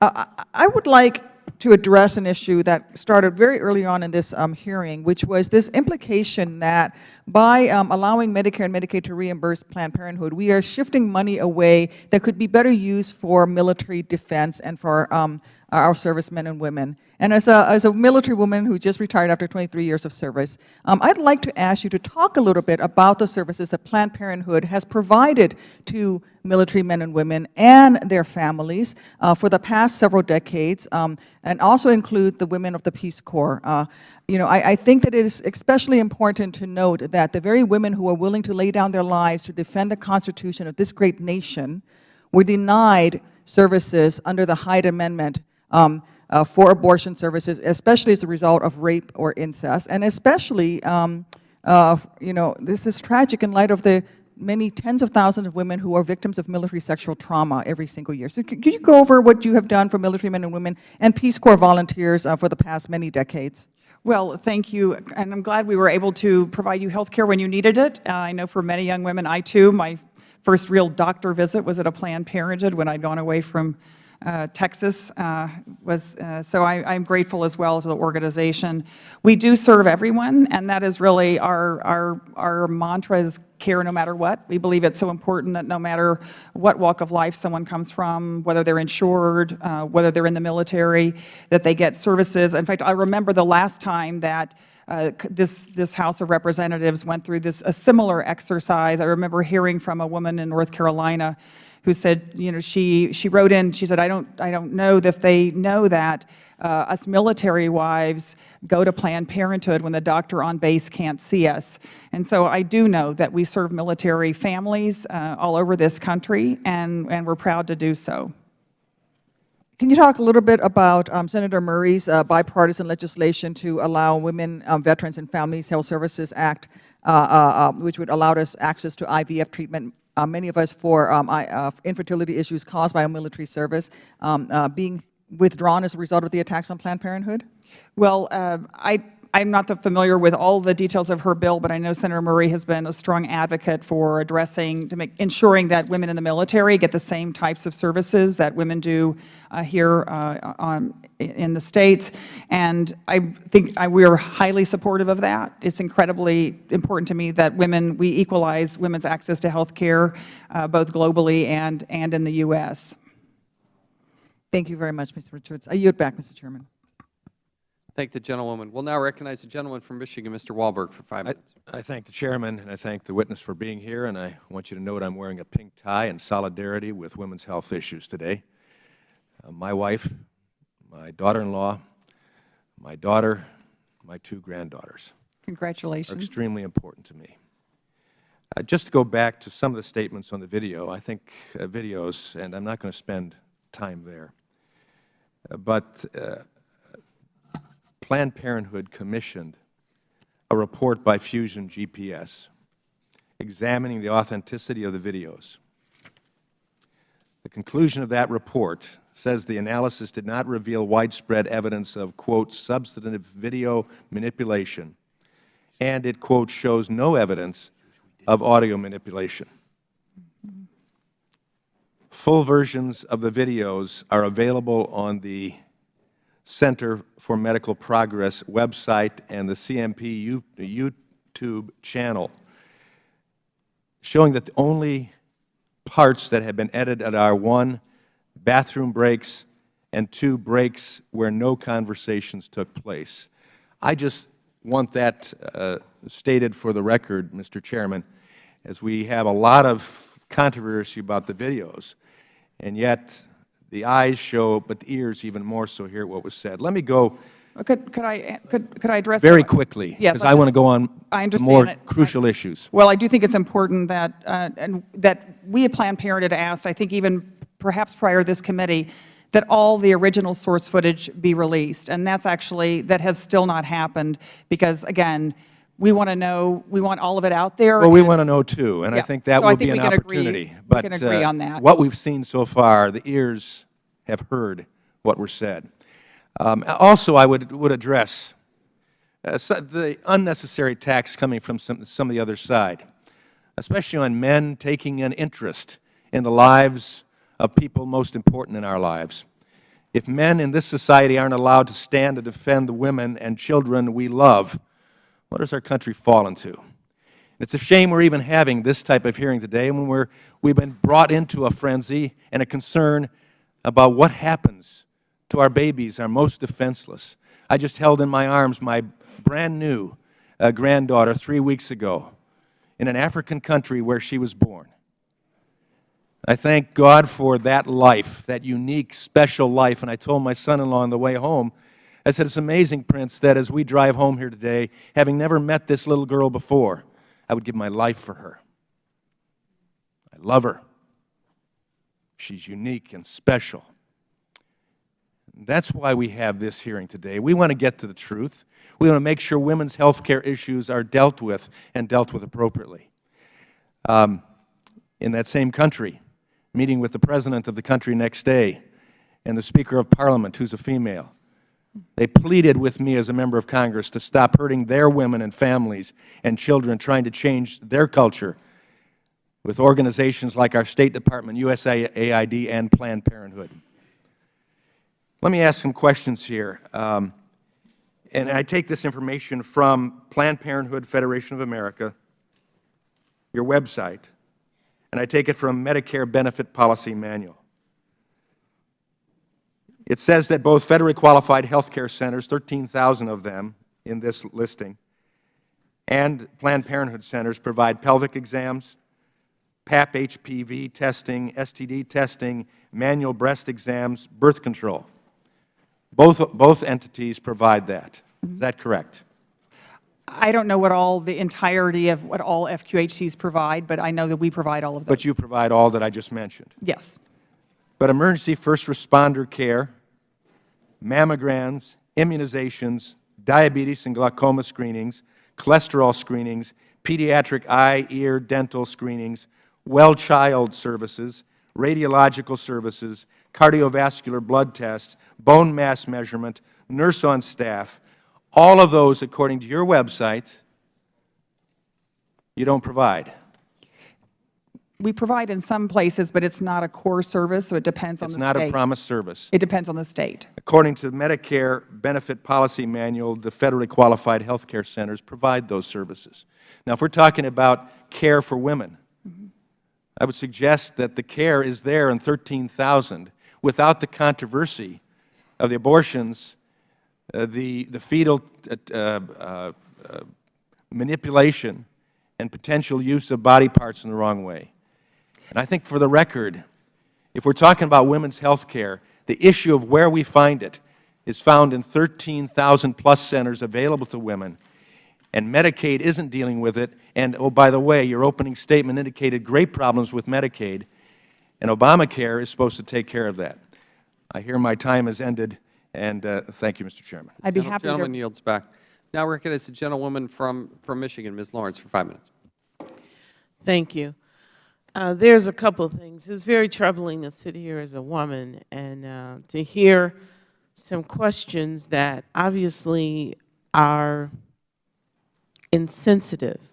One, the continual question of why don't you provide the x-rays for a mammogram, where every woman here knows you have a primary doctor, and that doctor examines you, and if there is a lump, you are referred to a specialist. So I wish those who would sit here to ask those questions would actually have the sensitivity to understand what a woman goes through with her health care.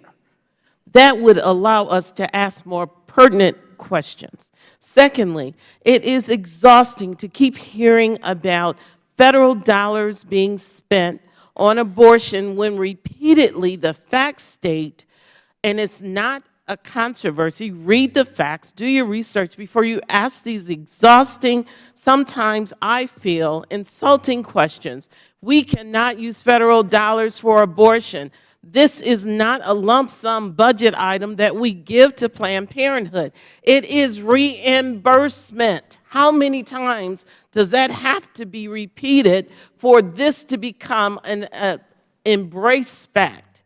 If there were no citizens of the United States going to Planned Parenthood to receive these medical approved services that we approve as a Congress, there would be no reimbursement going to Planned Parenthood. They would not receive any funds. I just, for the life of me, sitting here today, I know my colleagues are more intelligent than this, and it is exhausting to hear just a philosophy of attack to just use information that is totally incorrect, as if I keep saying it some kind of way, it'll become factual. My question, Ms. Richards, there seems to be this continuous thought that if Planned Parenthood went away, that there would be these other health care services for a million of women because you went away. There's a suggestion that all of these community health centers would just step in and fill up. Sarah Rosenbaum, a professor of health and law and policy at George Washington, has worked with the community health centers for years. And I quote, "A claim that community health centers readily can absorb the loss of Planned Parenthoods is a gross misrepresentation." I would ask you, Ms. Richards, can, in your experience in health care, the perception that if you went away, it would be totally absorbed, can you please respond to that? Thanks, Congresswoman. Yes, I think this is a really important point, and I know there's been a lot of discussion. First, just for the record, we see 2.7 million patients a year. 78% of them are at 150% of poverty or below. So these are a group of women and men and young people who are often uninsured and certainly have less access to care. I know there have been a lot of reports that have come out since Congress has suggested eliminating access to Planned Parenthood for patients. I know the CBO own study, the Congressional Budget Office, estimated that 390,000 women would lose care next year if Planned Parenthood, if women could no longer go to Planned Parenthood. And I think to some of the questions that have been raised, it's really important for folks to understand, just as you talked about how women actually get breast exams and breast care in this country. In some areas, we are the only safety net family planning provider. And that is the care for most women, and particularly young women. The care that they need is family planning, it's access to their cancer screenings and their well woman visits. In many areas, there are long waits. 60% of our clinics will see folks the same day. In some areas, they won't take any more Medicaid patients, and Planned Parenthood is the only entity. And it is true that the Medicare and the targeted audience or group that use Planned Parenthood are often those who are most at risk. African American minority women die at a higher level than any other population when it comes to breast cancer, when it comes to actually dying from having pelvic or cervical cancer. So we are actually giving opportunities. I want to interject or ask Mr. Chairman, unanimous consent, to enter a letter into the record from Latino organizations that stated that they know for a fact in their communities, the community health centers could not absorb this. And I just want to close because I only have 2 seconds. Without objection, so ordered, but you gentlewoman's time has expired. Thank you. Thank you. We'll now recognize the gentleman from Arizona, Mr. Gosar. Mr. Chairman, I yield my time to the gentlewoman from Utah, Ms. Love. Thank you. I'm right here. Thank you. First of all, I want to say thank you for coming and answering questions. I want to be very clear that there are no gotcha questions here. I just want to be able to get as much information as possible. I'm not here to try and change your mind or change the minds of my colleagues. I'm just trying to get as much information out to the public as we possibly can, because some of these funds are their taxpayer dollars, and I think that they deserve to have some answers. First of all, Ms. Richards, in the annual report, Planned Parenthood's annual report, says that you are providing over 489,000 breast cancer screenings, and you've stated that none of your clinics actually have the mammogram machines. How many of your affiliates have those mammogram machines? Well, our health centers are part of our affiliates. We have more than 650 health centers. So affiliate is simply the corporate structure for those health centers. And how many of them have mammogram machines? The affiliate isn't a health center. Okay, I think I spoke earlier, we do not have mammogram machines at our health centers, and we've never stated that we did, as I think was mentioned earlier. For women who go for a breast exam, just as I go to for my annual, you get a breast exam, and if you need a mammogram, you're referred to a radiological clinic, and that's what we do at Planned Parenthood every day. Okay, so you refer them to radiological clinics. Or whatever. We have partnerships with the Komen Foundation. Okay, we have a lot of different ways in which we refer that's for what I want to know. Mammograms. Okay. So how much does Planned Parenthood make from cancer screenings? Do you know how much you make? How much we make from Yeah, how cancers? much? Yes, the revenues. So just talking the federal funding, we don't make money off of cancer screening. That's great. How much do, well, you don't get anything from mammograms either. How much is made from abortions? What's the revenue that comes in from abortions? Let me just, you're going to have to bear with me a minute so I can be responsive. I know you only have a little bit of time. So if you could just respond as quickly as possible. I will. Okay. There are 59 affiliates. Each of them are completely different, right? They all run their own operation, and I can't tell you, I think this question was raised earlier, I can't tell you me how much specific you actually economics. make from abortions. You can't give that number. Okay. The national office, just also so you know, we do not provide health services at the national office. We've provided information for all 59 affiliates, their annual, their audited financial statements. I wasn't even asking about the affiliates. I'm just Well, that's where health services are provided, so I think that's okay. relevant to your question. But you don't have those numbers. All you're saying is that the healthcare affiliates have these numbers and you don't have them, so you don't know. Certainly not at my fingertips. So for the year ending in June 30th, 2014, according to Planned Parenthood reports, 127.1 million in revenue over expenses. From 2005 to 2013, Planned Parenthood reported a 53% reduction in cancer screenings and prevention services and 42% reduction in breast exams and breast care, while abortions have increased 24%. can you understand a little bit of the hesitancy and trying to figure out why those numbers have gone down where abortions have actually gone up? Okay, so we're talking about two different, I'm trying to, so we don't mix apples and oranges here. So federal funding pays, Medicaid funding and Title X pays for very specific preventive care services, as we've discussed. And federal funding does not pay for abortion except in very limited circumstances. Why would it be so offensive if we actually took funding and put it into clinics that actually provide, where those numbers are actually increasing, providing health care exam, providing mammograms, you're providing that actually have those? The Medicaid reimbursements, if they are going up, if the numbers are going up, that's because more services are being provided. And as you know, many women now, because of the Affordable Care Act and Medicaid expansion, there are more patients on Medicaid that are coming to us for health care. So that's, all of the reimbursements are directly related to health care delivery services. We work, Planned Parenthood is, you were not here earlier, but I'll tell you, Planned Parenthood is just like any other hospital or healthcare provider that provides but you services have also to made Medicaid it, patients. You've also made it very clear that if Planned Parenthood wasn't around, this would be very difficult for low-income families. So what is the responsibility of hospitals and other clinics that, you know, that you actually, that people can actually go to? I mean, you can't say that Planned Parenthood is like the only place that is available. But obviously it's a place that 2.7 million patients choose voluntarily to come to every year.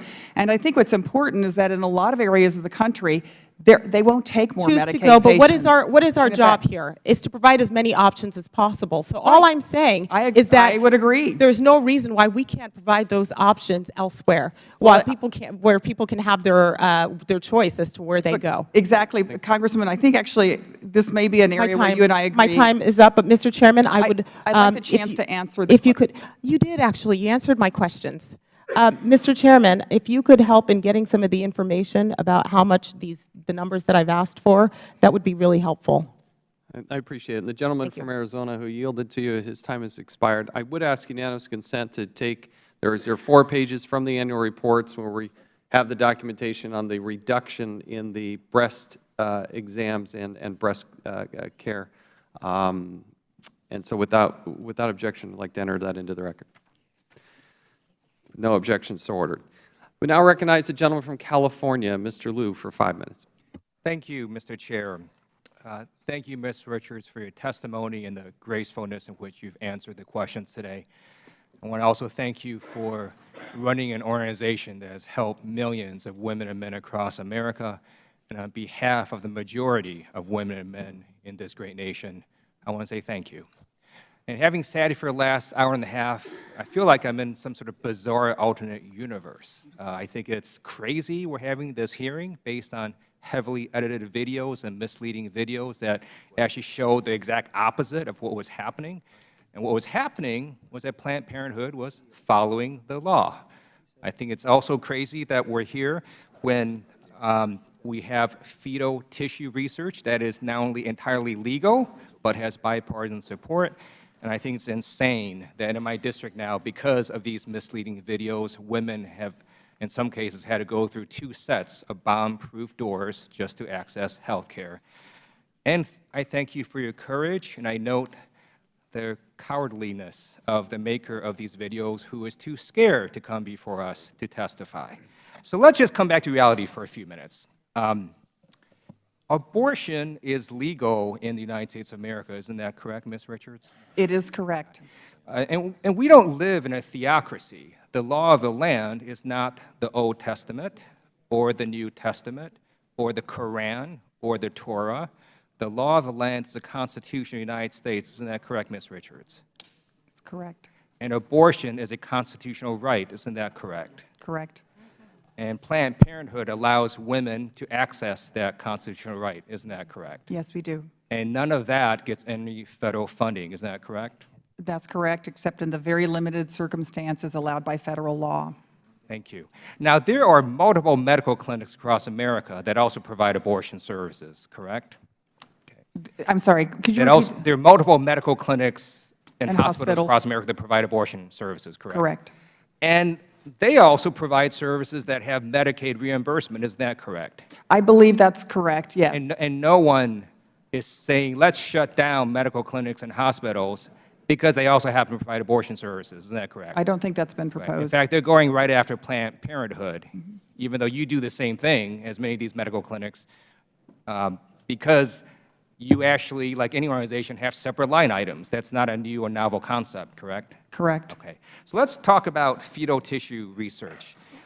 It has made enormous life-saving changes for millions of Americans and people across the world. Isn't that correct? That's right. In fact, fetal tissue research has resulted directly in the development of the polio vaccine, vaccines for hepatitis A, rubella, chickenpox, shingles, and rabies. Anyone in America that has had a family member or themselves been affected by multiple sclerosis, ALS, and other central nervous system diseases, you can thank fetal tissue research for making advancements in that field. If anyone has been affected by age-related macular degeneration, by all sorts of cancer, by diabetes, by cardiovascular disease, by immune system issues, and by glaucoma, you can thank fetal tissue research for making advancements in those areas. It is crazy that we're here because the other side wants to shut down government because Planned Parenthood was following the law, because fetal tissue research is something that's helping lots of people, and now we want to shut down government because we want to defund all of that. That doesn't make any sense to me. And let me sort of conclude now by asking you to respond to sort of the questions about why there's been a reduction in cancer screenings. Isn't it true it's because guidelines have changed? They correct. said, let's do less mammograms. And then in terms of Medicaid reimbursements, guidelines changed there too about pap smears. Let's do less of those too. Isn't that correct? That's correct, and we always follow the best science and the best medicine at Planned Parenthood. And then let me read a quick letter from one of my constituents who saw that Planned Parenthood might get defunded. She said that she grew up in a small desert town, made some poor choices, ditched school at age 15, started having sex, and she didn't want to end up pregnant like a lot of young girls in my town, so she went to the one place that she knew would help her, Planned Parenthood. They made her feel comfortable. They gave her an exam, gave her birth control pills, told her that she had an STD, would need to take antibiotics. Yep. She says, without that, the STD could have made me permanently infertile. But because of what Planned Parenthood did, she corrected herself, graduated with straight A's, and is now a medical doctor. And she thanks Planned Parenthood for helping her and her family. I'm so pleased to hear that. Thanks for sharing that.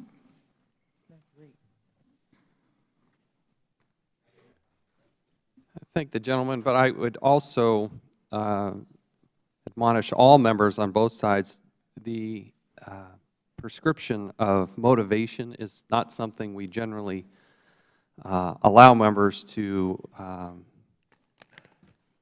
push on other members. I will tell you, in response to what the gentleman said, the producer of these videos was not invited to this hearing. And part of the reason we didn't do that is I think I did the responsible thing, and you've heard Mr. Cummings in support of this, is I issued a subpoena to get all the videos. And the only reason that they have not been produced is that there's a temporary restraining order by a court in California. I would love to have the videos. But if we're going to ferret out what this accusation is, you have to see all the videos. And that's what we're trying to do. But there was never a suggestion that this gentleman, Mr. Delanian, was anything but cooperative. He simply was not invited here because without the videos, we can't have a good discussion about that. Thank you, Mr. Chair, for Mr. that Cummings, clarification. if you would Chairman, let me just ask you this. With this order coming out of California, are we going to continue to try to get all of the videos? You know, I see how we have been aggressive with regard to getting witnesses and trying to get documents, and this is such a very important issue. And as I've said to you privately, I think that what I'm concerned about is the integrity of the process, no matter what, no matter where people end up on either end. At least I want, if these videos are going to be even partially the foundation of what we're doing, I think we need to have all of them, and we need to pursue them, just like we would pursue other items that we, and information that we need. And I just asked the Chairman, are we going to continue to try to pursue that? I mean, Absolutely. That's what we did.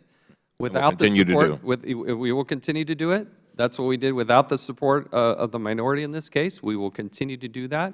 But for this temporary restraining order, I think we would actually have had them by the time that we got here, but we did not.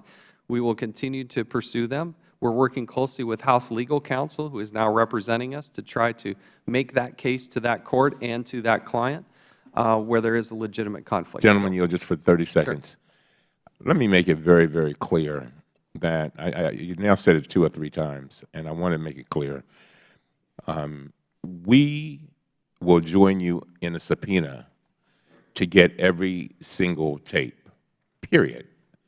No ands, no ifs or buts, period. And I don't know where that's coming from, but as a ranking member of this committee, I'm letting you know that. All right? I appreciate it. Right. Thank you. Thank you. Appreciate the clarification. Now we'll recognize the gentleman from Tennessee, Mr. Desjardins, for 5 minutes. Thank you, Mr. Chairman. And I would like to yield to the gentleman from Arizona, Dr. Gozar. Well, I thank the gentleman. Mr. Cummings, you made a comment earlier that I want to address. In the New York Times reported that the EPA unleashed a major lobbying campaign to rally comments and support for its new waters of the U.S. regulation. You earlier went off on Lockheed Martin in regards to that application. I have to tell you, the EPA also disregarded the Anti-Lobbying Act and broke the law. If you actually believe in what you were talking and preaching about, I'd hope that you would co-sponsor my removal of Ms. Gina McCarthy as the EPA Administrator. Now back to those processes in here. Ms. Richards, I'm up here. You're a CEO, right? Yes, sir. So you do understand market penetration, right? Well, I mean, I'm a nonprofit CEO, so. But I mean, you look at those numbers. I mean, all CEOs are looking at, you know, how they expand and profit. I mean, you're obviously we don't profit, so I don't actually look at how to profit, but we do obviously look how to expand into areas, particularly where there's unmet need. Okay, I like that. So your market penetration in Arizona is different than your market penetration in New York State, would you say? I'm sure it is. Yeah, you know, there's 3 in Arizona, and there's quite a few more in New York, and there's a pretty good web of preventative services. So I kind of want to go back. In your annual report, reports that $117.63 million in excess revenues for the fiscal year of 2013-2014. That number has jumped $18.5 million from its report in 2009-2010. I'd like you to tell me how you got the growth of those funds. Why we're seeing such a growth in that profit? Well, it's not so let me just be really clear, just in terms of terminology. It's not profit. It's revenue that we use for services. So one example. So would we agree that it's excesses of revenue over expenses? Correct. Okay. Exactly. So how do you explain that? Right. It's from fundraising. That's what I spend a lot of my time doing. And so there are areas of the country where we want to expand. To your question about if you only have one health center in a state and you think that there's more need. So we are involved currently in raising money and spending it. Okay. We just opened a new health center. You gave me a great answer. I mean, I could give you several examples. Well, you fundraise, and I think that. So. But we fundraise specifically to expand services. I understand that. I understand that. So what are you looking to report in 2014? I'm sorry, what's that? So what's that number in 2014? I don't have all the, I mean, we provided, I'm sorry, thousands of pages of documents. It's actually going up. It's actually going up to 127 million in regards to it. So there's an escalating aspect. So you're a pretty good CEO. So you're looking at excess revenues over expenses. So that's pretty good. I'm having trouble in all this in regards to the fundraising application, particularly when I look at these numbers. The 80% reduction in prenatal care services, the 57% reduction in cancer screenings preventive services, the 45% reduction in breast exams, on and on and on and on. And by the way, I was a dentist, so I do understand Medicaid reimbursement rates. They don't pay, right? Correct. Okay, so well, it depends on the state. You're lucky if you get reimbursed your costs. Well, and actually, I would say, since you do understand Medicaid, as you know, it varies in all 50 states, and so we do raise money over expenses in order to supplement the cost of Medicaid services. So let me ask you a question. With a mediator, what have you been able to facilitate or a lump cost for the price of contraceptives? Is there a unit price that you've been able to lower down to get a price fixed? Can you give me that number? I don't, I know, I actually don't, and I don't, I don't do that. It's being reported by those numbers that it's about $3 that you're paying for the average contraceptive. Actually, I really, I don't want to, it's very much all over the map, as you know, and it depends on But what. I mean, on the average. And so, It's not, I really, actually, I disagree with you. I don't think that fact is correct. This is a very salient point, because this Right. is a profit center. Because what ends up happening, you're reimbursed by the federal government and Medicaid at $35, right? So if we're truly looking at mediation and spreading the wealth of the pharmaceuticals, when we get a break, we ought to pass it on. Don't you agree? Well, as you know. No, don't you agree? Because that facilitates more services, does it not, Ms. Richards? Our entire focus is on serving as many patients as we can. That's And not- so that's- your example. That is not exactly true, because what you've done now, and the reason I can show this is you've narrowed the focus. What we end up having is there's very few primary care docs out there because they can't afford to stay in practice. So what you've done is narrowed the scope of the practice, so where there's profit centers. You know? I This just is my disagree. time. This is my time, so don't interrupt it. And so from that standpoint, what you've done is narrowed that focus so that you're profiting off death. Because the number, where you're making that profit center is actually off abortions. And that's appalling to me. So thank you very much. Thank the gentleman. We'll now recognize the gentlewoman from New Jersey, Ms. Watson-Coleman, for 5 minutes. Thank you, Mr. Chairman. Thank you, Ms. Richards, for enduring what I consider to be a very offensive approach on the part of my colleagues on the other side of the aisle, as they've badgered you with questions, as they've used their rhetoric to suggest in a questionable way that they're seeking information, at the same time not giving you a chance to answer the questions. I'm actually a little confused of why we're here. Are we here because of these videos and there's a questionability about Planned Parenthood doing something that's illegal as it related to the collection of fetal tissue? Are we here simply because the ideological right wing of this Republican conference here in Congress, the dysfunction is manifested, simply so anti-woman's right to choose that they would bring you here for a fourth hearing? Or are we here because somebody believes that Planned Parenthood doesn't need federal reimbursement for the health care that it gives? For whatever reason, for whatever one of those reasons, those are specious reasons. And for my colleagues on the other side of the aisle to act like they don't understand and to suggest that they're ill-informed, if they are ill-informed, it's because they choose to be.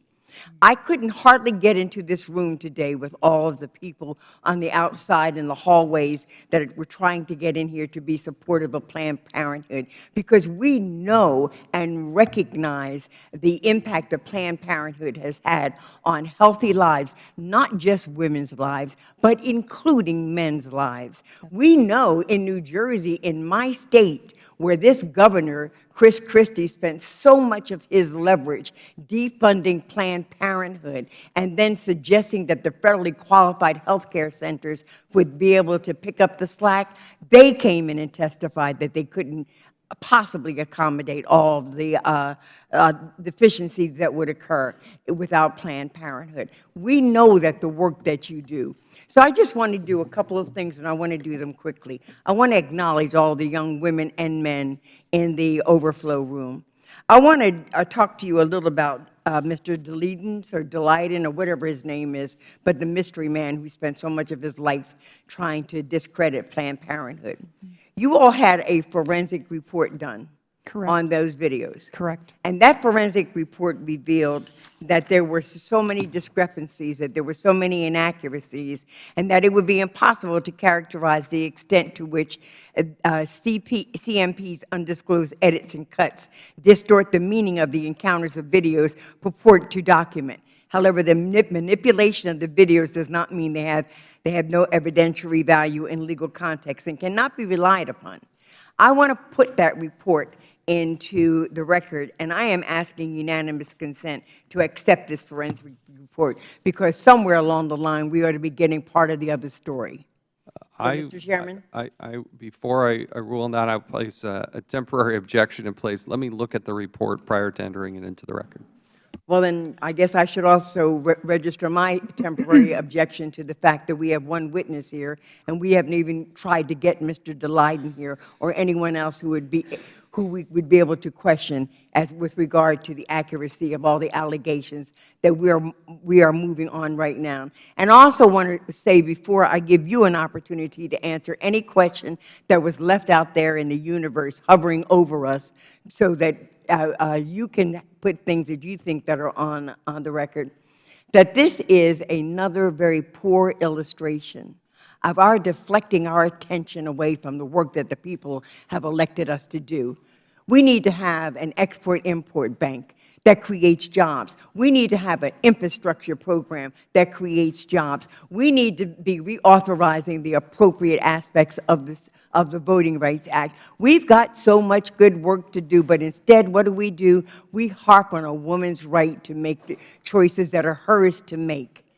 And that, to me, is very offensive. And with that, Ms. Richards, I would like to yield to you the balance of my time to answer any unanswered question that you may have. Thank you. Thank you so much, Congresswoman. Well, I would mention, too, to the chairman that I believe we've actually given the forensic report already to you and provided that a while back, but we can follow up if there's any questions. I appreciate your comments. I think we have now had, either today, for the 14th vote will be on restricting women's access to health care in this country. And I think going back to one of the questions on the other side, this is about women's choice to me. This isn't about Planned Parenthood. It's about allowing women in this country, and particularly women of low income or live in areas that are underserved by other health care providers, it's allowing them to make their own decision about their pregnancies, about their health care, and about where they get services. And many women come to us, even if they have other options, because frankly, we're the best at women's health. And I think they deserve the right to make their own decisions about where they access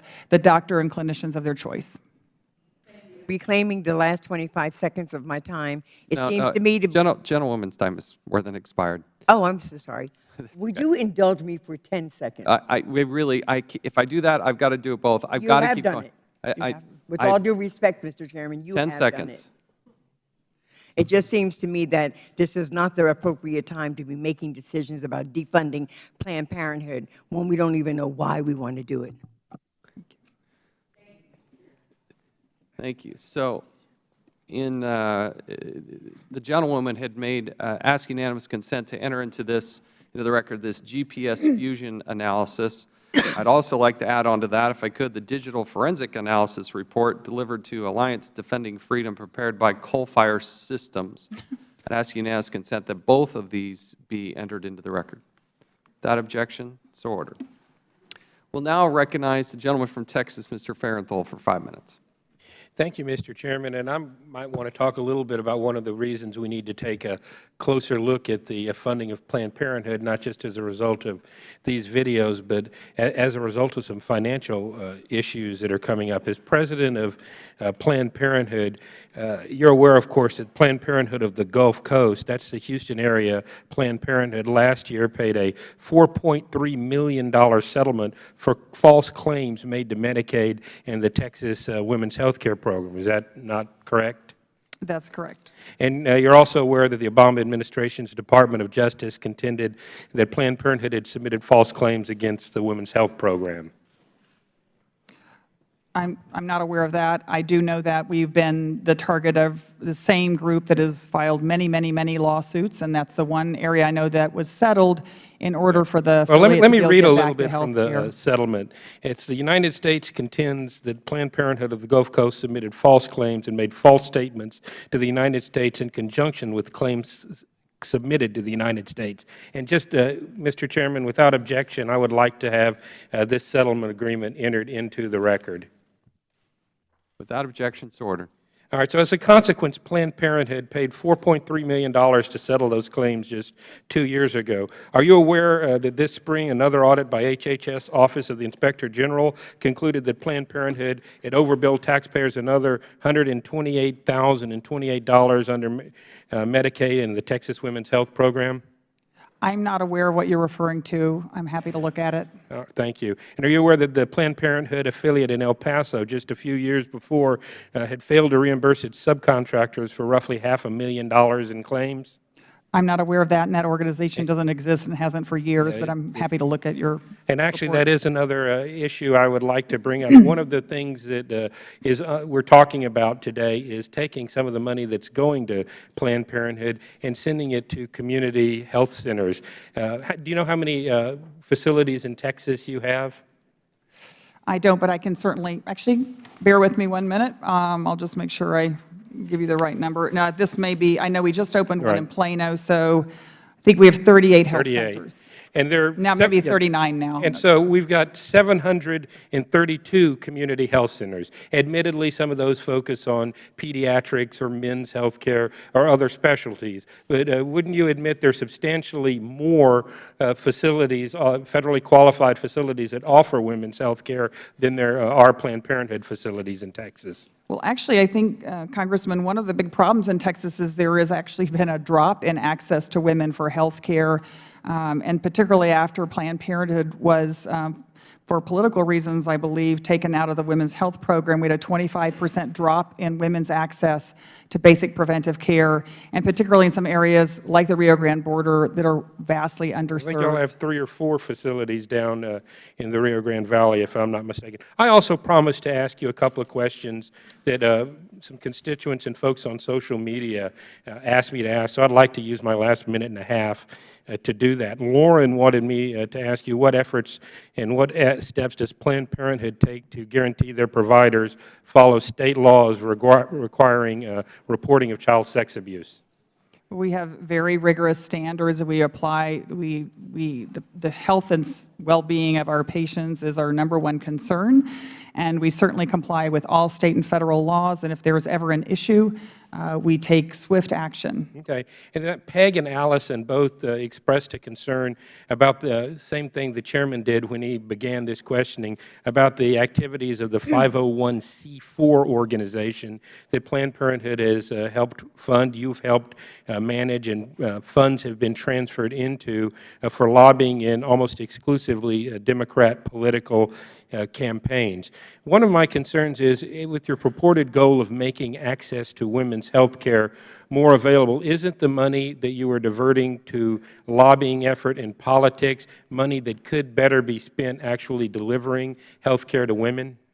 Well, Congressman, as you know, in the state of Texas, the number of laws that the state legislature has passed to try to restrict women's access to almost every kind of health care requires not only the Planned Parenthood Action Fund, but other organizations to lobby extensively to try to protect particularly low-income women. One more. As you also spoke earlier about how you have doctors that are providing women's health care, and those doctors are funded by the taxpayer money under Title X or other reimbursements. Are some of those doctors also providing abortion? Would you be able to afford to have those doctors and keep them entirely busy but for the federal funds coming in? I'm not sure exactly. That's a kind of long, complicated question, so I want to be responsive. Obviously, federal funds, the most important thing, I think, out of all of that is federal funds do not pay for abortions at all, except in very limited circumstances of when the woman has been raped, has been the victim of incest, or when her life is endangered. And I would contend, even though not directly spent, they help facilitate it, and that's one of the reasons I support defunding. I see I'm out of time. I appreciate it. Thank you, Mr. Chairman. I thank the gentleman. Before I recognize Mr. Desaulniers from California, after he does his questioning, we're going to do a brief 4 to 5 minute break, sort of a humanitarian break for a moment, and then we will continue on until we get the chance for the rest of the panel. For those in the audience, I suggest remaining in your seats if you want to continue to witness the hearing. For those members who have yet to ask questions, hang tight, but we'll go to Mr. Desaulniers for 5 minutes, and then we'll take a very brief break, and then we'll resume. Thank you, Mr. Chairman. I don't know quite how to take that break after my questioning. Usually, it's better to take a break before I ask questions. Anyways, I want to thank you, Ms. Richards, for being here, the way you've carried yourself through this hearing and through this recent history, and the wonderful work that your organization does. And I want to sort of 2 lines of questioning. One, the latter part, very specific on the bipartisan history of support for fetal tissue research. But the first part, is just, in my experience in state government in California and then local government, particularly in local government, and in California, the counties provide health care for disadvantaged communities, low-income communities. It was always my experience that the clients chose Planned Parenthood when they had the opportunity because they wanted to, whether they were a private pay or not. And we developed relationships between the county health system and you because the clients clearly preferred you, at least in our community. So in the spirit of local control, it seems to me within the Federal guidance, you competed very well in the open marketplace, whether it was private pay or reimbursed clients. Is that not true? Well, I appreciate that, and absolutely providing high-quality, affordable health care is our entire mission, and so we are pleased that many women and men, now we have about 10% of our patients are men, they choose Planned Parenthood over other health care providers. We believe we provide an excellent service that's affordable, and we do a lot of outreach in the community to provide education as well. Yeah, and that was my experience, was that in local government you were more efficient and effective, certainly than, with all due respect to my friends in the county system, So with my colleagues, this is one of those instances where it's a little bit odd listening here, and without being judgmental, it reminds me of the old legal expression, when the law is with you, pound the law; when it's not, you pound the table. And that's just my perspective.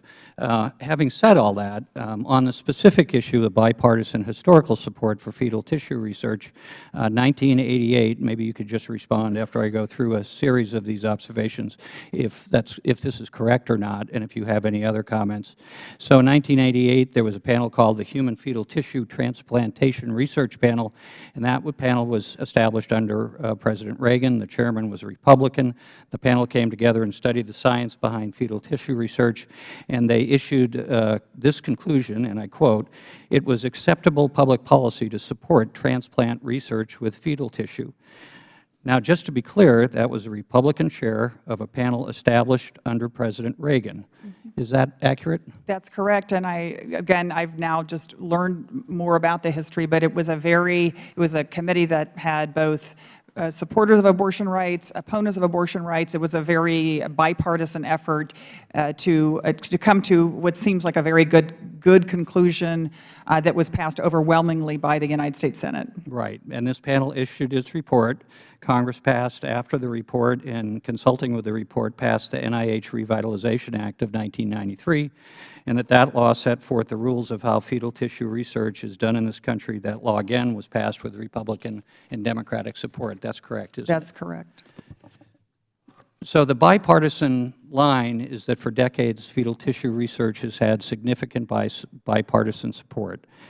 One of the reasons this research has had such strong support, and Mr. Liu alluded to this, is because it helps millions of people. Recently, the New England Journal of Medicine published an article, and its observations in this regard were, and I quote, "Virtually every person in this country has benefited from research using fetal tissue. Every child who's been spared the risks and misery of chickenpox, rubella, or polio can thank the Nobel Prize recipients and other scientists who use such tissue in research yielding the vaccines that protect us." Would you agree with that? That's correct. I think probably everyone in this room has benefited in some way. So just in conclusion, again, thank you for the work you do. And Mr. Chairman, while I appreciate your initial comments, particularly as we evaluate, as always, the best and most efficient use of taxpayers' money, at least from my perspective, in my opinion, both from the local level of 14 years of overseeing a relationship in the Bay Area with affiliates there, at least at that level, we did our due diligence, and this was the most effective and efficient way of investing in our clients' needs. So with that, I'll yield back. Gentleman yield. Glad to hear it. Thank you. Gentleman yield. Yes. Just one quick question, Ms. Richards. What do you like most about your job? What do I like most about my job is getting to see the patients that we serve every day and the young people who are, frankly, going to have, I think, more opportunities than we ever did. It's great. Thank you. Gentleman's time has expired. As I noticed prior, we are going to recess for roughly 5 minutes, but we intend to start back up again at 12:35. We stand in recess till then.